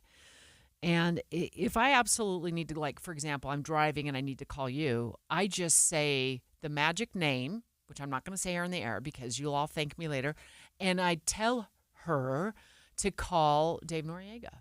And she miraculously dials Dave Noriega. If I happen to absolutely need to send a text message to somebody while I'm driving, I can use my voice to do that. I mean, it's kind of like the same as having a passenger right there and, somebody you talk to. But I have no need whatsoever to pick up my phone anymore. And I made that decision long before I had a car that held all these fancy devices. Each car has a little bit of a different way to do it, right? Every time you connect, there's a little bit of a hiccup, and I think you have to practice a little bit and see, okay, how does my phone interact with this vehicle versus another one? And I think it's well worth the effort because for those very reasons. Otherwise, it is straight up a distraction. Even when you're dealing with maps, which has been a great, wonderful thing in technology where we're using maps, sometimes you get confusing or tardy notifications like, yep, turn right, 30 feet before the exit is like, turn right. It can be a huge distraction, but I think a lot of times we just don't use the technology that is available to us. Dave and I talking about the 650 or so cases that bubbled up out of this distracted driving campaign that the Utah Highway Patrol talked to us about last month. It seemed like it was pretty successful and that they were able to stop people, pull them over, tell them to stop driving distracted. Maybe in some cases people got a fine. Maybe other people got off without a warning. But I think this is one of the best ways to remind people about the dangers of distracted driving. And they, cops go out in force, multiple agencies, kind of like the seatbelt back in the day where they used to, maybe they still do the seatbelt warnings when they see you leaving, a parking lot and you're not belted in, they pull you over and they give you a warning or they remind you about the dangers or potential risks of not wearing a seatbelt, kind of that same thing. But the thing is, if I can tell when you are texting and driving, which, by the way, I can, it's this like little weave that you do. You sort of look drunk, but not quite because you're not slamming on the brakes every 7 seconds, which when people are driving under the influence, that's my perception, is you're slamming on the brakes every 7 seconds as you are very, very, very impaired. But with texting and driving, I can tell because they do this really weird weave and then they try to correct right away. If I can tell, the cops can tell. Like, we see you. We know you're doing it. And I think continuing these efforts, probably pretty low cost in terms of putting cops out there. Maybe they're on a little bit of overtime. But the money that it saves and the lives that it saves, it's priceless. They caught 650. I'm sure they could have caught 65,000. It's just, at some point, message has been sent. We've got to stop driving distracted. The technology is there. We just have to lean into it. The main character in every news story is a real person. I want people who listen to Midday to listen to the show and think it is about them. They're hearing a story that touches them in some way. The main character in every news story is you. Whether it is their pocketbook, whether it is their child's safety, people should hear something that is more thought-provoking. Midday with Maria Chaleos. All new noon to 3 on KSL News Radio. The best thing about Salt Lake City fat loss, it works. Holy cow, I can't tell you how many people have come up to me like, Dave, I joined and I've lost more than I've ever lost in my entire life. Salt Lake City Fat Loss has the secret to losing up to a pound of fat per day.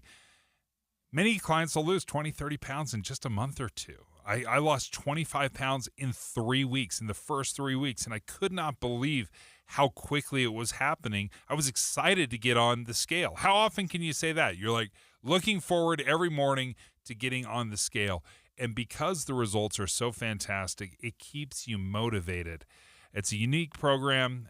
You can lose weight, get healthy, safely, naturally, without surgery, without injections, no insane point counting apps that you have to log every single thing and it takes up half your day.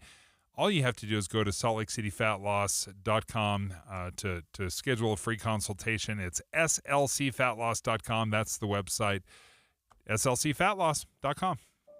Comcast cares about local small business. That's why we're excited to announce that Comcast Rise is back for 2025. Since launching in 2020, Comcast Rise has supported over 14,000 entrepreneurs nationwide with technology, media presence, and crucial business coaching and education. And now, Comcast is awarding comprehensive grant packages to 100 small business owners right here along the Wasatch Front. You and your business could receive a massive technology makeover, complete with computer equipment and services for 12 months, a professionally produced TV commercial, and mentorship to help grow your business with access to online entrepreneurship courses, plus a $5,000 grant. This is an incredible opportunity to grow your business. Check eligibility and apply by May 31st at ComcastRise.com. ComcastRise.com. Applications must be received by May 31st, 2025. No purchase necessary. Must be 18 or older and eligible zip codes and meet the outlined criteria. See full rules, terms, and conditions at ComcastRise.com. Comcast Rise. Empowering small business to thrive. Healthcare with human kindness is here. It's at Common Spirit Health. Hospitals, clinics, and caregivers all connected to advance healthcare in Colorado, Kansas, and Utah. Together, we have a common purpose, partnering with you in health and healing using powerful medicine, powerful technology, and the greatest power of all, human kindness. You'll know it when you see it, because human kindness is in every care site and in every caregiver. Common Spirit Health. Hello, human kindness. When it comes to vaping, the truth can get clouded. So let's make it clear. Vaping is not safe for kids, teens, or young adults. It's just not. Because vaping can put microscopic particles into your lungs. And dangerous things like metals and volatile organic compounds into your body. And nicotine, the same highly addictive substance found in regular cigarettes. Nicotine can harm a person's brain development through their mid-20s. Affecting learning, memory, attention, and impulse control, and priming the brain for other addictions. Vaping products also come in kid-friendly flavors that can make them appealing to youth. And many kids also use other drugs, like marijuana, in vaping devices. With appealing flavors, high nicotine levels, and lots of promotion on social media, many kids think vaping is harmless, but it's not. So talk to your kids about the risks of vaping, because when you talk, they hear you. For more information, visit underagedrinking.samhsa.gov. People think saving money is hard, but really, it's easy. It's as simple as changing a few spending habits. For free tips on how to save the easy way, check out feedthepig.org. That's feedthepig.org. This message brought to you by the American Institute of CPAs and the Ad Council.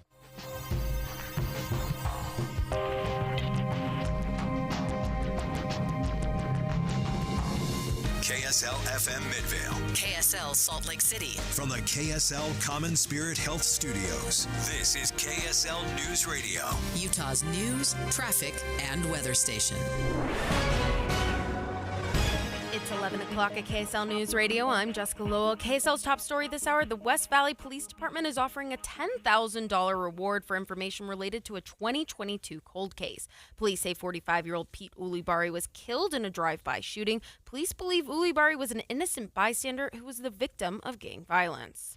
3 businesses have visible damage following a reported explosion in Salt Lake City this morning. Salt Lake Fire Chief Bob Silverhorn says they've seen some issues with load-bearing walls only in one building. I'm getting reports that there's no damage to the Paulo Burger or the gas pumps themselves or the Carl's Jr.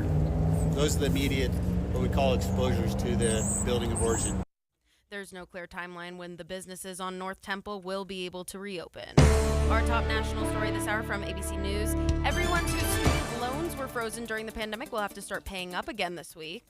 5 million borrowers are either in default or not making payments on their student loans, but this week the Trump administration began the process for them to resume. If you aren't sure if you're in default or not, a credit score drop is the first sign that you might, be behind on your student loan. So even borrowers who are delinquent, which is not as serious as default, can face significant credit score drops. MarketWatch's Jillian Berman says the best thing to do is check your account at studentaid.gov. If you are in default and don't pay, the government could take money out of your wages, your Social Security payments, or any tax refunds. Sherry Preston, ABC News. Your money at this moment, mixed day on Wall Street. Dow up 85 points. Coming up, might be time to pull out your umbrellas. KSL weather is next. KSL News Time, 11:02.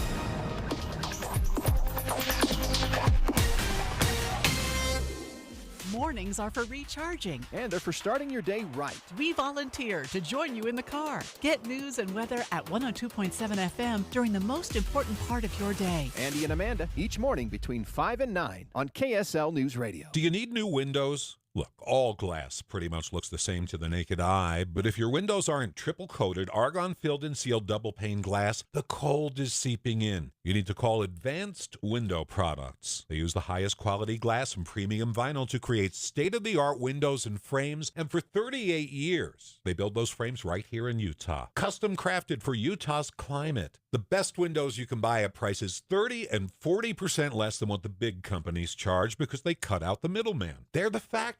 They even give you a lifetime warranty, and right now as we head into spring, save an extra $2,500 off 10 windows or more. Custom windows that'll give your house a fresh new look and save you money on your heating and air conditioning.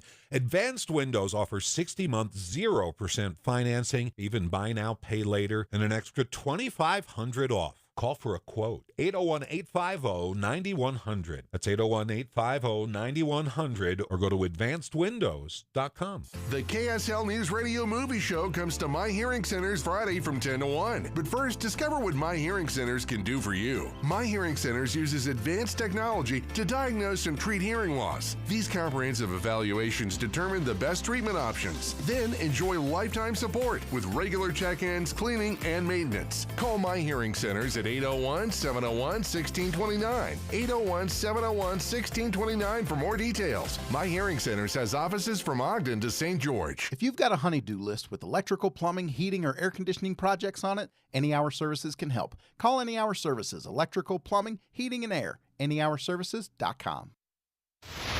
Traffic and weather together, brought to you by Mountain America's Homegrown Home Loans. Tell us about the roads, Jason Jones. Well, it's a fine-looking commute at this point with no delays, no accidents on I-15. You're looking good north and southbound between Payson and Ogden. No slowdowns coming out of Tooele either. I-80 and 201, they're looking good. The west side Mountain View corridor, no problems there. And up into the canyons, we're also looking pretty fantastic. It's just a nice moving commute at this point. Water belongs in pipes, not in your yard or on your floor. Call Utah Utility Pro, your leak detection and repair specialists, water, sewer, main, and gas lines. Utah Utility Pro, utahutilitypro.com. I'm Jason Jones in the KSL Traffic Center. Scattered showers and thunderstorms expected throughout the afternoon. Storms are expected to clear out by tomorrow morning. Temperatures will continue to warm up throughout the week. Right now, it's 53 degrees and mostly cloudy. I'm Jessica Lowe from the KSL Common Spirit Health Studios. Listen online at kslnewsradio.com, where Utah's news, traffic, and weather station. Dave and Dujanovic, your morning companions for talk, analysis, and key perspectives on Utah's biggest stories on KSL News Radio. For those of you who were aware and were paying attention 25 almost years ago, then this story might hit home for you, as it did me. One of Elizabeth Smart's kidnappers, her name is Wanda Barzee, maybe you recognize that name, was booked into the Salt Lake County Jail last week for a very short window of time, and she's since been released, being accused by the Salt Lake City Police Department of say, violating the conditions of being a registered sex offender.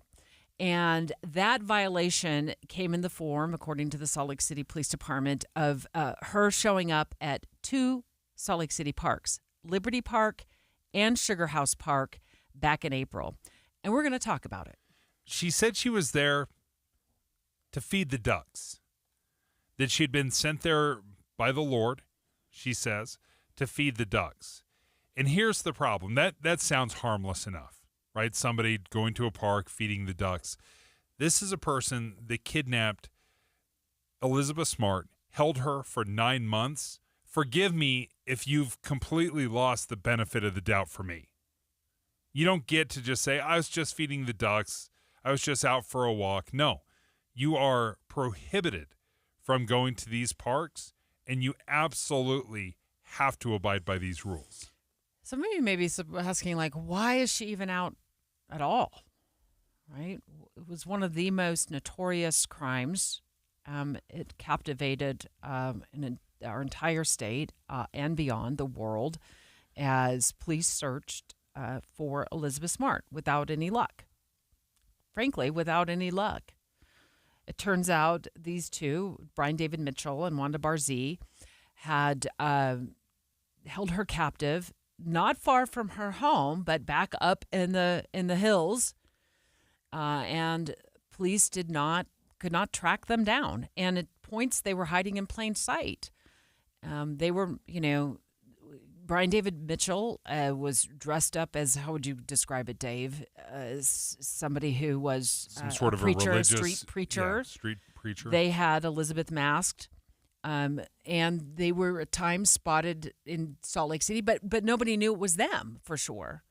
And there were some moments when perhaps, this could have been resolved much sooner. But certainly Barzee, and this is just my view of covering the story, since it broke in the summer of 2002 when Elizabeth was taken from her home in the middle of the night by Brian David Mitchell, and then held captive by Barzee and Mitchell for months and months and months, Barzee could have at some point stopped this. Yes. Right?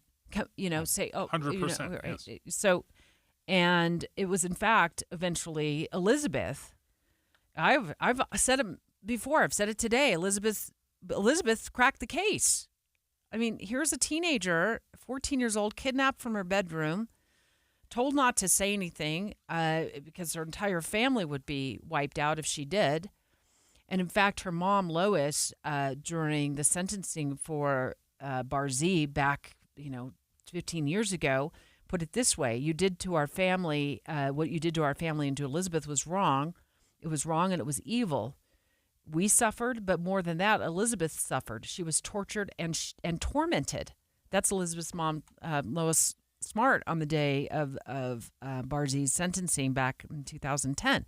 So it gives you an idea, without going into all of the horrific details, about what happened to Elizabeth Smart. And Elizabeth, when I say saved herself, is because they had taken her to outside of San Diego. And from my recollection, during this entire ordeal, there were times that she was just chained up. And somewhere along the line, I read or heard, and because we've interviewed her here on the show, I've interviewed her myself over the years, covered the court cases, was in court when she, at one point, had to testify.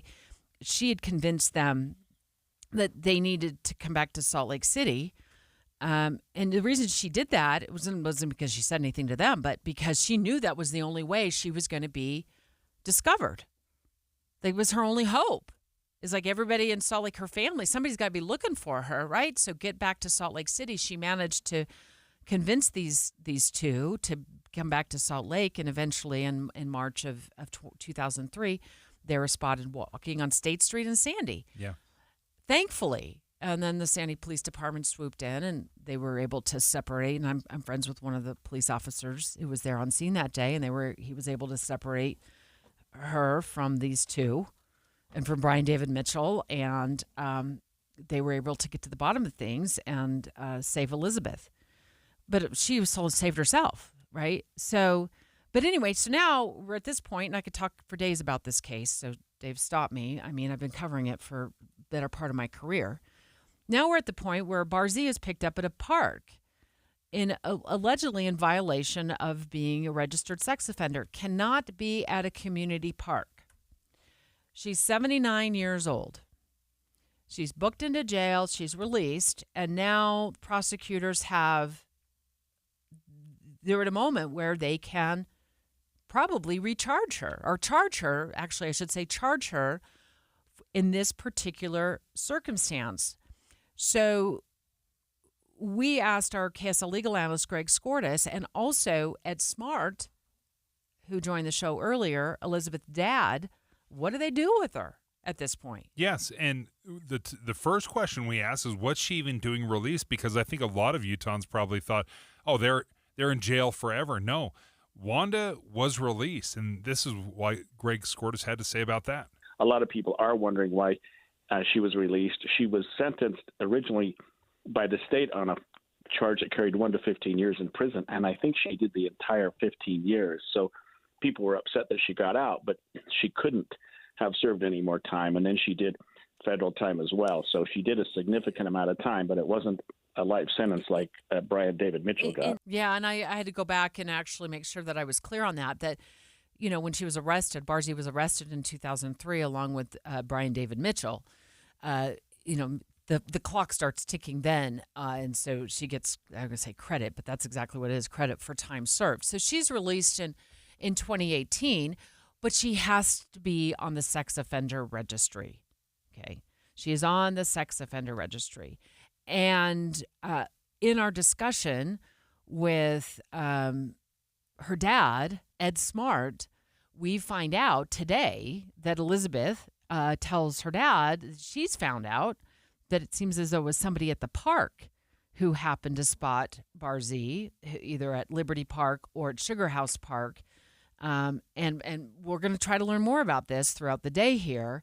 Perhaps makes the phone call to say, hey, I see Wanda Barzee at the park, and I don't think she's on, she's on the sex offender. I don't think she's supposed to be at the park. One thing that stands out to me so much about this story is I will never forget, and we've talked to Elizabeth on this show, is her mother said something when she was returned. I'll never forget the day that she was returned to her family. But her mother told her, they took 9 months from you. Don't let them take one more day.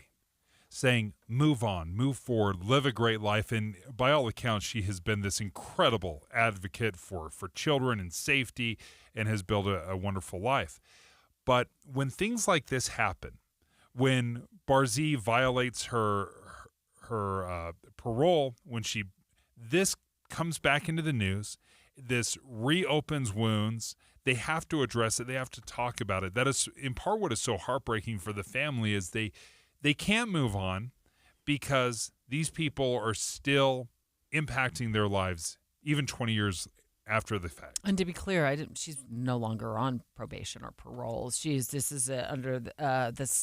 a registered sex offender.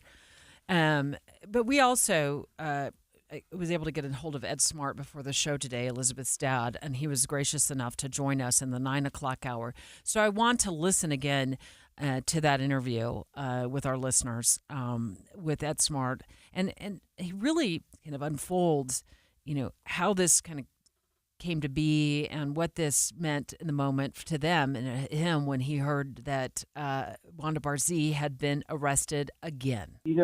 My concern is that I think that I don't know that she poses a threat to Elizabeth at this point, but I do think that she poses a threat to other children.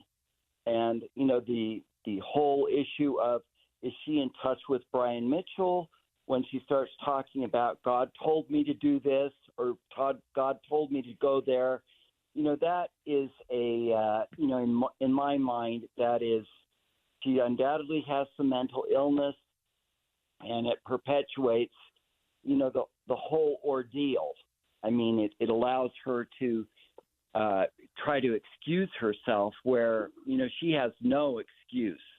She knows she's not supposed to go to the park. My understanding is that she isn't on an ankle bracelet. I definitely think that she should be put back on one. And if she, continues to violate, she'd go back to prison. But at this point, I really believe that ankle bracelet should go back on. She should be monitored. And, if she comes up with more excuses, I just spoke with Elizabeth, and she had heard that someone had identified Wanda, and that's how she was found. So I think that, obviously Wanda seems incapable of keeping her parole, and that she needs to be monitored. I believe that she very well could, put another child's life in jeopardy.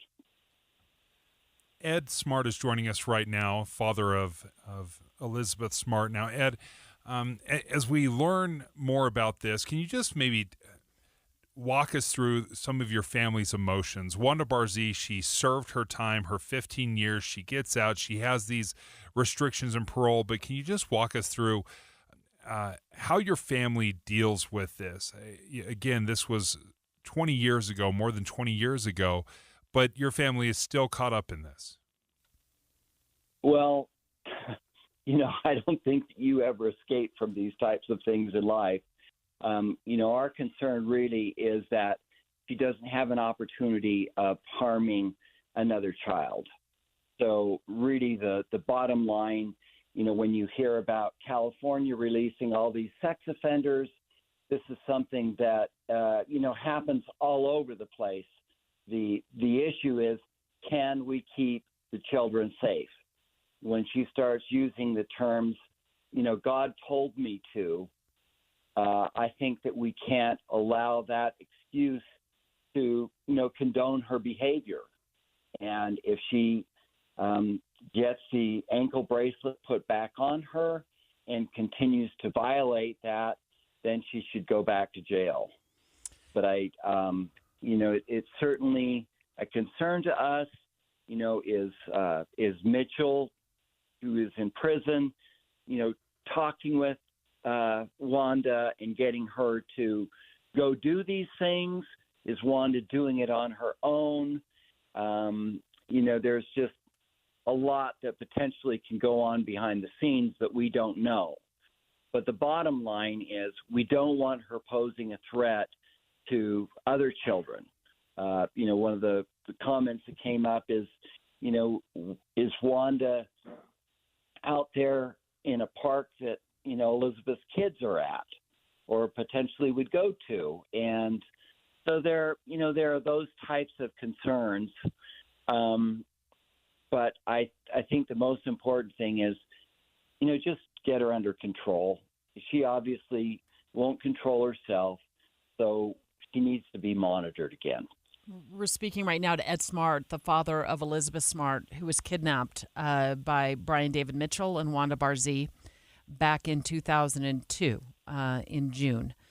And she was held captive until March of 2003.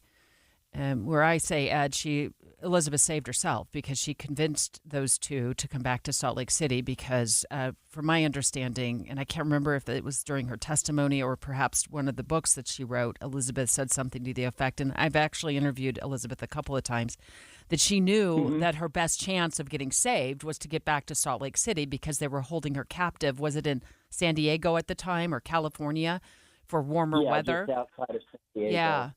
So Elizabeth, as a teenager, figured a way to get herself, of course, they were with her, back to Salt Lake City. And when you're referring to Barzee going to the park, allegedly telling the Salt Lake City Police Department, according to the booking information at the Salt Lake County Jail, that Barzee said she was commanded by the Lord to go to the park. And then they said she was sitting and feeding the ducks. And you're saying that Elizabeth has told you now that she's learned that perhaps it was somebody at the park who spotted Barzee.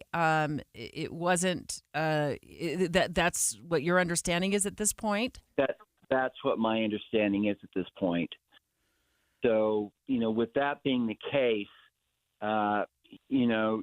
she just needs to be monitored, or she needs to be back in jail. And I doubt that she will end up in jail again. But, if you're doing it again, then, you just need to be watched. Because part of the restriction of being a sex offender is not going to, or at least her restriction is not going to a community park. So that's right. It's pretty clear, right, in terms of a restriction. Yeah, she just needs to be kept away from children. So, whatever. We certainly have the technology to become aware and alert that, she is violating her parole again. Many states have a 3 strikes and you're out policy, not with regard necessarily to being the sex offender, but, regarding crimes. And she's very manipulative. And so whether she just used the God as an excuse, I think that many people, use that as an excuse for their behavior, but they're the ones in control, and where she's been told not to, she shouldn't, if she's going to violate that, now it would indicate that, she's probably going to do that again. And we don't want to hear about other kids being taken. And if by chance Brian Mitchell, I don't know if she has any contact with him or not, but if the two are in cahoots, I wouldn't put it past them to, try doing something to another child. And those final thoughts sent a chill down my spine, Deb, as he said, I don't know if these two are still in contact, if he is manipulating her or telling her to do something. But I'll tell you this, I don't trust either of those individuals at all. So what are the next steps? We don't know yet, actually. What will prosecutors decide to do with this case? I reached out to the District Attorney Sim Gill this morning, and he did promise to keep in contact with me, and he followed up at about 10:20 or so, and he just let reinforced that she'd been released. She was booked in and actually on May 1st and also released that same day, and that his office is awaiting the documents to what they do call screen the case. So we're going to continue to track that with the help of our reporters and producers here at KSL News Radio, like what are the next steps. But look, Wanda Barzee might be one of the most recognizable people on the sex offender registry, okay? There's a lot of people on the sex offender registry, not only in Utah, but nationally. A lot of people are on these sex offender registries. Every state has one. There's a federal database where all of the photos, as many as they have, and information, names, and date of births of these sex offenders are compiled, and they live on this database. So what Elizabeth has told her dad, Ed, is that somebody spotted this Wanda Barzee at one of our parks. And she was allegedly spotted, according to the PD, at either at Sugar House and additionally at Liberty Park in April. How many people who are in the registered sex offender registries are going to these parks against the rules and regulations that they're subjected to? We will never know. But because I have made a career as a journalist tracking not only this story, but also stories regarding sex offenders. I would just say this to parents. Be careful about your kids in public settings. I'm not trying to make you afraid. I'm not saying keep them at home and only let them play in the backyard. But be aware of your child and what they're doing when they are playing outside at a park. When you are, turning your back for a moment wherever. Just be aware that this is not the only case. I've actually covered stories in my past about sex offenders who don't always abide by the rules of the sex offender registry. And for many parents, this will just be a cautionary tale of paying attention. And again, not saying don't ever let your child go to a park. Of course not. We do that. Parks are great. They're good for kids. But just be aware. What are your thoughts about that, Dave? Yeah, there's no question. It's one of those things where we don't realize the dangers that are out there, but this is a situation, obviously, that we're aware of. I hope that law enforcement take this seriously because this is one of those situations. You heard Elizabeth's dad, Ed Smart, say it over and over again. He's not concerned about Elizabeth's safety. He's afraid of other children that might be out there. And I also want to make it clear, beyond what we know here in the booking document, when she was booked into jail, this is all we know. That she just said she was commanded by the Lord, according to the police, to go to the park. And that she went to the park, sat on the benches, and fed the ducks. So that's the extent of it, right? But like I said, just as parents, we just always need just to be aware. And it sounds like somebody at the park was aware. And oddly enough, we know her as Wanda Barzee, but under these charging documents, the booking documents, it was under Wanda Mitchell. And people may not realize it's the same Wanda that kidnapped Elizabeth Smart. The news of the day lands harder when it affects you. I really want our stories to focus more on the human element. Focus on how it's affecting the mom and her children. I want us to go more in depth and really take a look at what is at the heart of the story and how does it affect your pocketbook or how does it affect your lifestyle. My name is Maria Chaleos. I invite you to join us from noon to 3 for Midday right here on KSL News Radio. Progressive has great customer service, and it's easy to reach us because great and easy is the way to be. Like salads, great for you, and so easy you could put any group of veggies in a bowl and it's a salad. A full carrot with a head of cabbage, weird, but still a salad. 1 radish and a couple of green beans, also a salad. 14 blueberries, half an onion, and a sunchoke, odd, yes, but an odd salad. So contact Progressive's customer service by phone, app, or online. It's great and easy, just like salad. Progressive Casualty Insurance Company and Affiliates. Seems everything costs more these days. Gas, groceries, and when's the last time you checked your wireless bill? When it comes to Big Wireless, if you're staying, you may be overpaying. Switch to Consumer Cellular to get the same fast nationwide coverage without the big wireless bill. Plans start at just $20 a month, and now for a limited time, new customers can get their second month free. Call 1-888-FREEDOM, visit a store near you, or consumercellular.com and start saving today. Plans include $5 credit for autopay and e-billing. Taxes, fees, and other third-party charges will apply. See website for additional details. Looking for a Mother's Day gift that lasts? This year, give her the gift of a healthier, cleaner home with Zero-Res carpet and air duct cleaning. Right now, when you get the carpet of 3 rooms cleaned, you'll get an additional room cleaned absolutely free. And for a gift that keeps on giving, for a limited time only, you can get 20% off upholstery cleaning.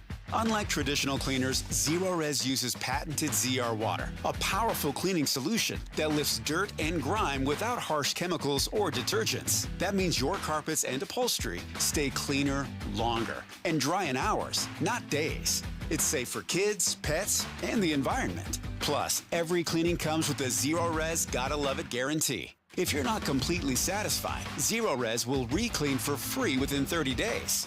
Don't miss out on these limited time offers because Mother's Day is soon. Get started today at Zerores.com and mention KSL to lock in your deal. Is your financial advisor offering you up to a 30% upfront bonus? Are they promising you up to 10% growth per year guaranteed for your retirement income? If not, you need a new financial advisor. I'm Jeff Jr., founder of Trajan Wealth. If you plan to retire within the next 10 years, don't wait only to find out it's too late. I've seen hard-working folks like you retire only to be required to go back to work, all because their advisor told them guarantees like these were too good to be true. They're not. That's up to $30,000 up front or up to $10,000 per year on $100,000, all guaranteed for retirement income. Don't work when you're supposed to be retired. And if any financial advisor tells you it's too good to be true, they simply don't have the options we do. Call Trajan today at 801-899-7600. Annuity guarantees are based on the claims paying ability of the issuing insurance company. 11:30 at KSL News Radio. I'm Claire Scott. KSL's top story this hour. Fans of Post Malone created their own seismic event during his kickoff concert at the Rice-Eccles Stadium last week. The University of Utah seismograph station reports the shaking caused by fans at the concert created stronger seismic waves than those created at a Utes home football game, with movement noted to be double that measured during a touchdown. It's not a huge earthquake by any means.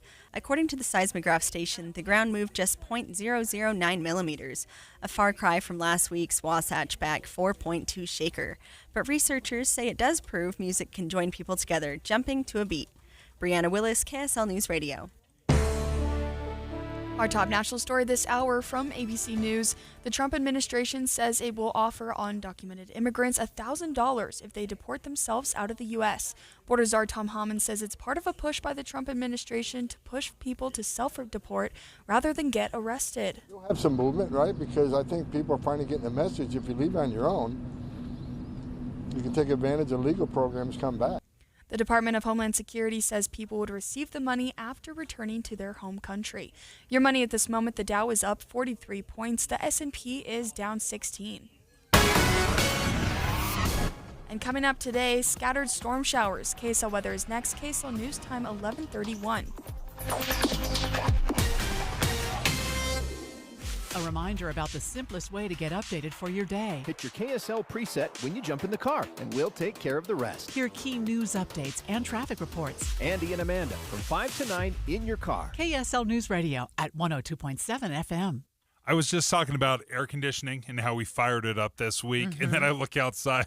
It's like, it's going to rain. It's a little windy. You know, I put mine on last night just because the house was getting a little stuffy, even though we had all that rain. So it's great when you can turn on your air conditioning and it's just humming along perfectly. But what if it's not? Well, that's what Mountain Home Services is for. Not only can they take care of your HVAC needs, but they'll take care of your plumbing, your electrical, and it all comes with this upfront pricing guarantee. Yeah, which is great. So what that means is you give them a call, they come out, they give you a bid.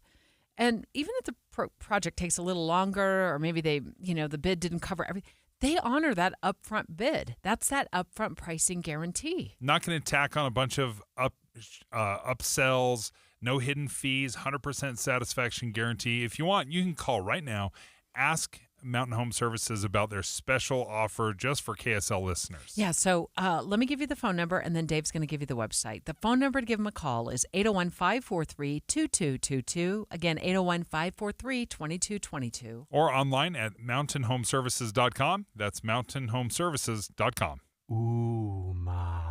What was that? That is business phone bliss with the Ooma Cloud phone system. It handles all our voice, video, and messaging needs. You sound very... Calm? I am. Ooma has everything I need to run my business more efficiently, like virtual receptionist, call routing, and video conferencing. And it starts at just $19.95 per month per user, plus taxes and fees. Ooma. Nice. Find your business comm at ooma.com/radio. This message comes from Viking, committed to exploring the world in comfort. Journey through the heart of Europe on an elegant Viking longship with thoughtful service, destination-focused dining, and cultural enrichment on board and on shore. With small ships that bring travelers closer to the destination, there's more time to explore. And every Viking voyage is all-inclusive, with no children and no casinos. Discover more at Viking.com. Emergency traffic and weather together, brought to you by Mountain America's Homegrown Home Loans. Here's Ricky Meese. This is in Davis County, a crash with injuries blocking multiple lanes of travel on southbound I-15 prior to 5th West Bountiful. Right now, only 2 right lanes of travel are open, and it is causing stop-and-go delays into Centerville past Parish Lane. If you want to avoid these delays, hop over to Legacy or Highway 89 to travel southbound into Salt Lake County. Celebrate the mothers in your life with flowers by Olson's Greenhouse. Get gift ideas for mom and inspiration from the KSL Greenhouse and Olson's at the Copper Hills Home Depot this Saturday. Ricky Meese in the KSL Traffic Center. Rain and thunderstorms throughout the day. The rain continues tomorrow morning before things warm up.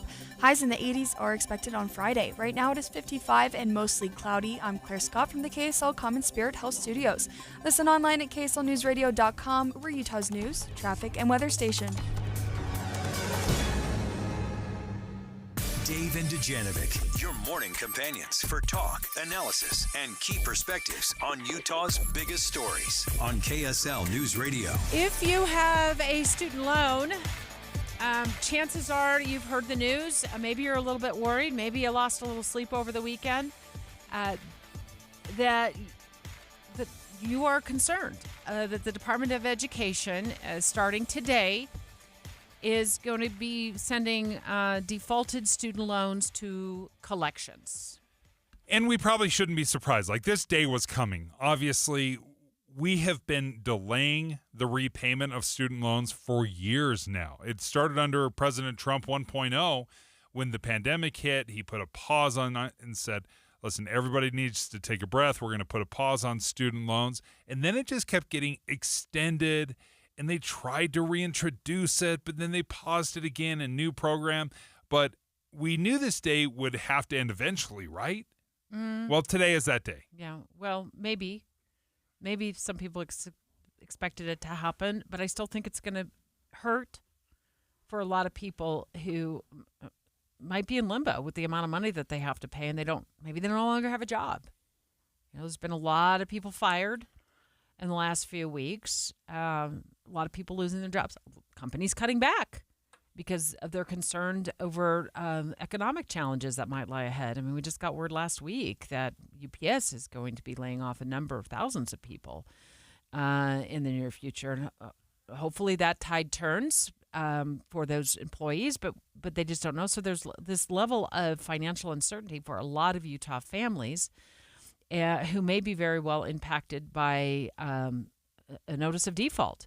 We invited Jessica Euler. She's the Vice President for Student Access and Success at Weber State University on the show with us for a good 25-minute discussion about how we got here and why the pause on the payments was lifted. It starts off in delinquency, right? If you miss a few payments, you are delinquent.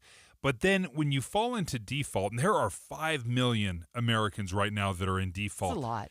That's a lot of people. We haven't had the discussion about what this is going to look like for, credit scores, what this is going to look like for people who want to buy a home in the near future, if interest rates get in a zone where they feel like they can afford or make sense out of a payment, which credit scores all are wrapped up into when you go to qualify for a mortgage and your interest rate you have to pay.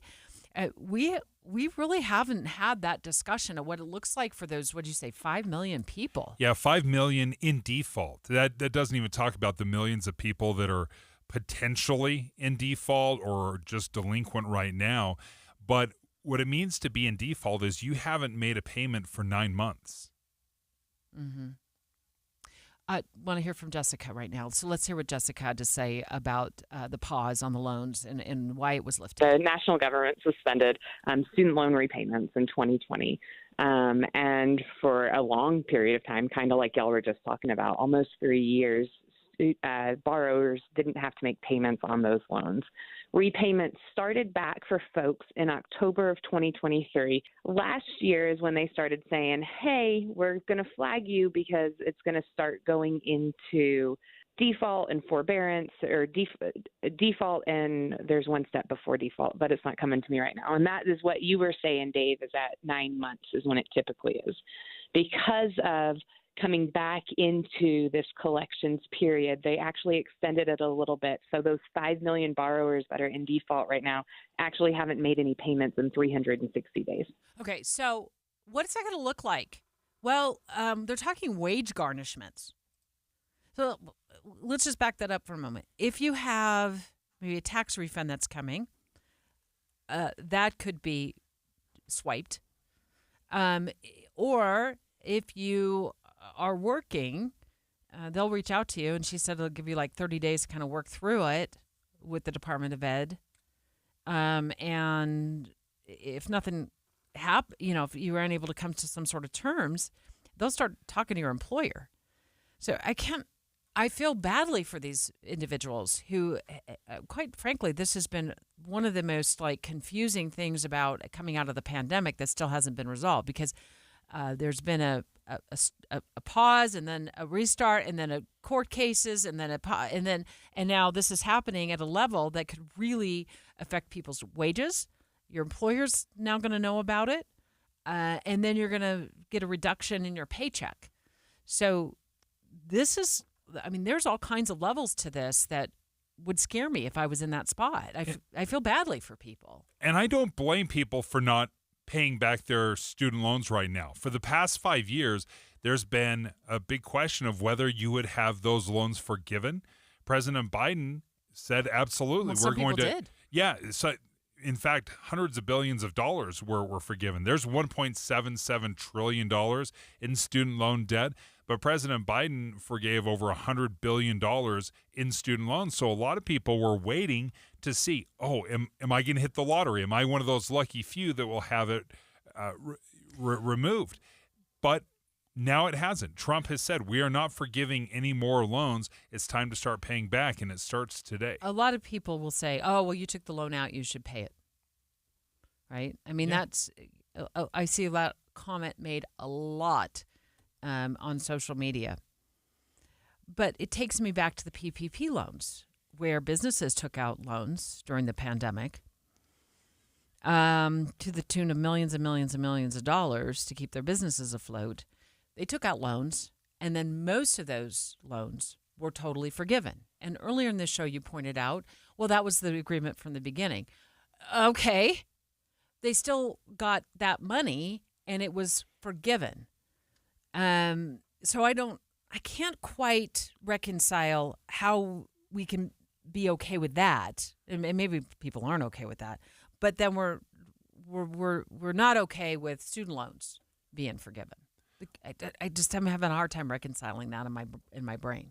There was an expectation, though. There was very clear when you signed up and you agreed to take on these student loans that you would have to pay it back. They say you wouldn't have to make any payments until you graduate from college, and then after 6 months after you graduate, then you would have to start paying back. That's where I see the difference is there was always the expectation. There was always the explanation that you would have to pay back these dollars, dollar for dollar plus interest.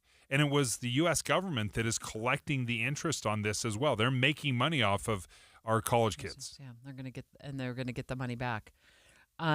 We are going to compile a story at kslnewsradio.com because during our conversation with Jessica Euler, who works at Weber State University, and she knows all about financial aid, she listed some websites that you can go to for help if you find that you are in default.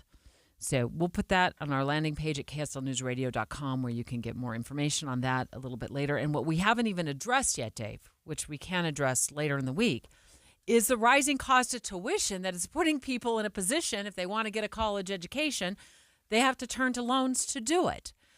Also addressing tomorrow on the show, we've invited Jessica back on the show because we wanted to talk to her about what if you want to take out a student loan now, like you're graduating from high school, your kid is graduating from high school, and the only way they can go to college to get in that career path that they want to get into is through student loans. She's going to join us tomorrow to explain what the landscape is on that. This is Derek Miller speaking on business. Since 1980, Ace Recycling and Disposal has been redefining the waste industry in Utah. They are committed to providing clean, efficient, and eco-friendly waste services tailored to meet each customer's specific needs.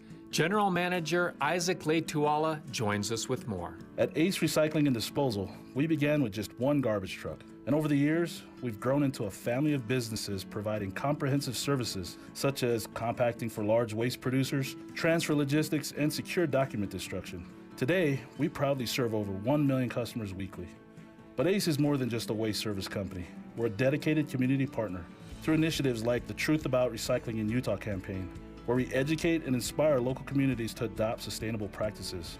With over 45 years of experience, ACE leads the way in offering innovative solutions that reduce landfill waste and improve efficiency for both businesses and households. Our success is rooted in the value we place in our people. From our drivers to our office staff, every employee plays a crucial role in achieving our mission. Join us in creating a lasting legacy of service and sustainability. Visit acedisposal.com to learn more. Ace Recycling and Disposal operates with a strong focus on core values such as safety, service, sustainability, and hard work. These values guide the company in delivering reliable, efficient services that benefit both customers and the environment. I'm Derek Miller with the Salt Lake Chamber, speaking on business. Emergency traffic on KSL News Radio, brought to you by Mountain America's Homegrown Home Loans. And this is for Davis County drivers. A big heads up, southbound I-15 at a crawl. It's due to an injury accident as you're approaching 5th West Bountiful. And you have to get over into the 2 right lanes of travel. That's all that's open for everyone to filter through and to get by. Right now, delays not quite back to Farmington, but approaching Glover Lane. And if you want to avoid these again, your alternate should be Highway 89 or Legacy Parkway. But you've got to plan ahead. You don't want to get stuck in the backup before it's too late to switch off of I-15. Wasatch Front businesses and property managers. GoPave Utah provides all asphalt repairs for your parking. For patching and paving along the Wasatch Front, contact GoPave Utah. GoPave Utah. GoPaveUtah.com. Ricky Meese in the KSL Traffic Center. If you've got a honey-do list with electrical, plumbing, heating, or air conditioning projects on it, Any Hour Services can help. Call Any Hour Services, electrical, plumbing, heating, and air. AnyHourServices.com. I'm Andrew Saul, Commissioner of Social Security.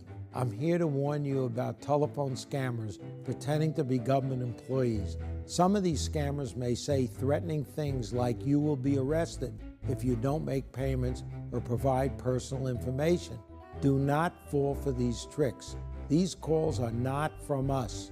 Real Social Security employees will never threaten you for information or money.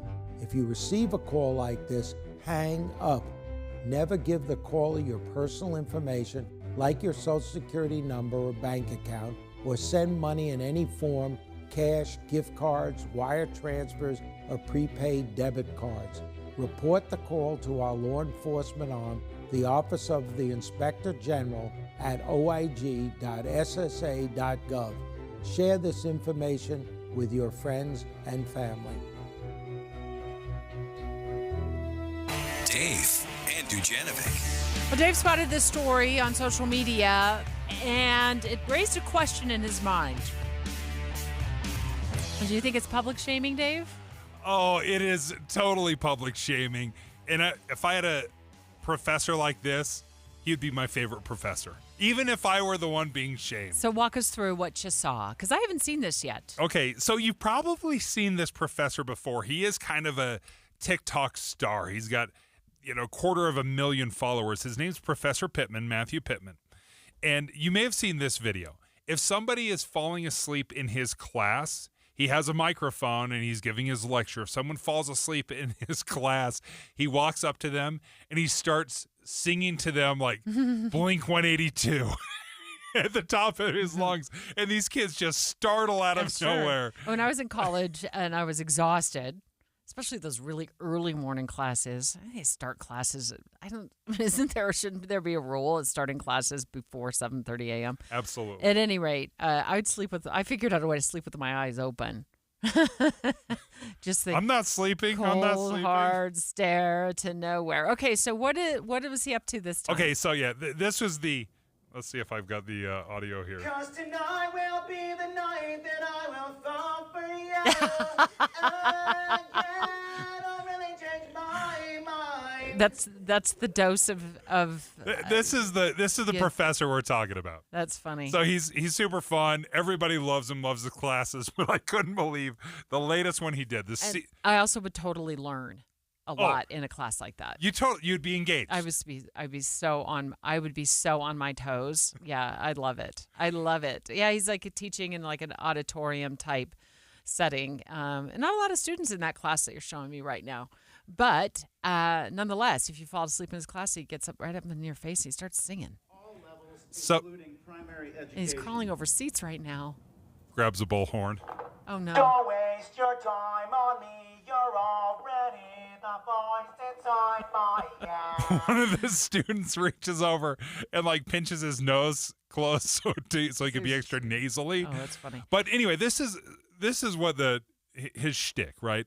And he asks the kids, the students at the end of the semester, do you want me to announce publicly whether or not you passed or failed the class? And the kids are like, yeah, we want to know. Okay. So he dressed up as a character from Lord of the Rings, Gandalf the Grey, full on with staff, robe, hair, beard. I mean, he is made up. And this is how it goes. You all voted to know your grades before the semester's over. I'm just making it more fun. Please stand up if your last name is Mortensen, McKellen, Wood, Aston, Lee, and Bloom.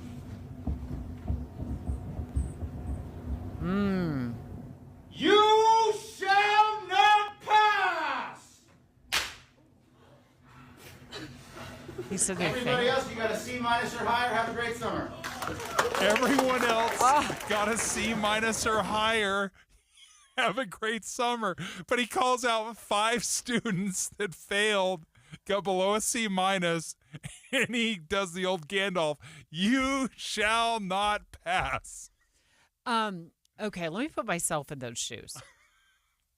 I'm happy to announce I never failed a college class. Okay. Can't say that for my every class I've ever taken, but never a college class. But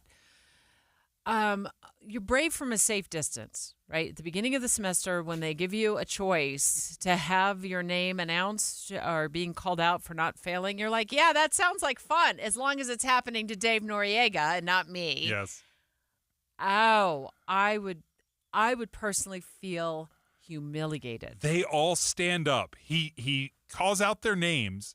He's like, Martinez, Johnson. Everyone stands up, and everyone's recording this. They all stand up. He's like, you shall not pass.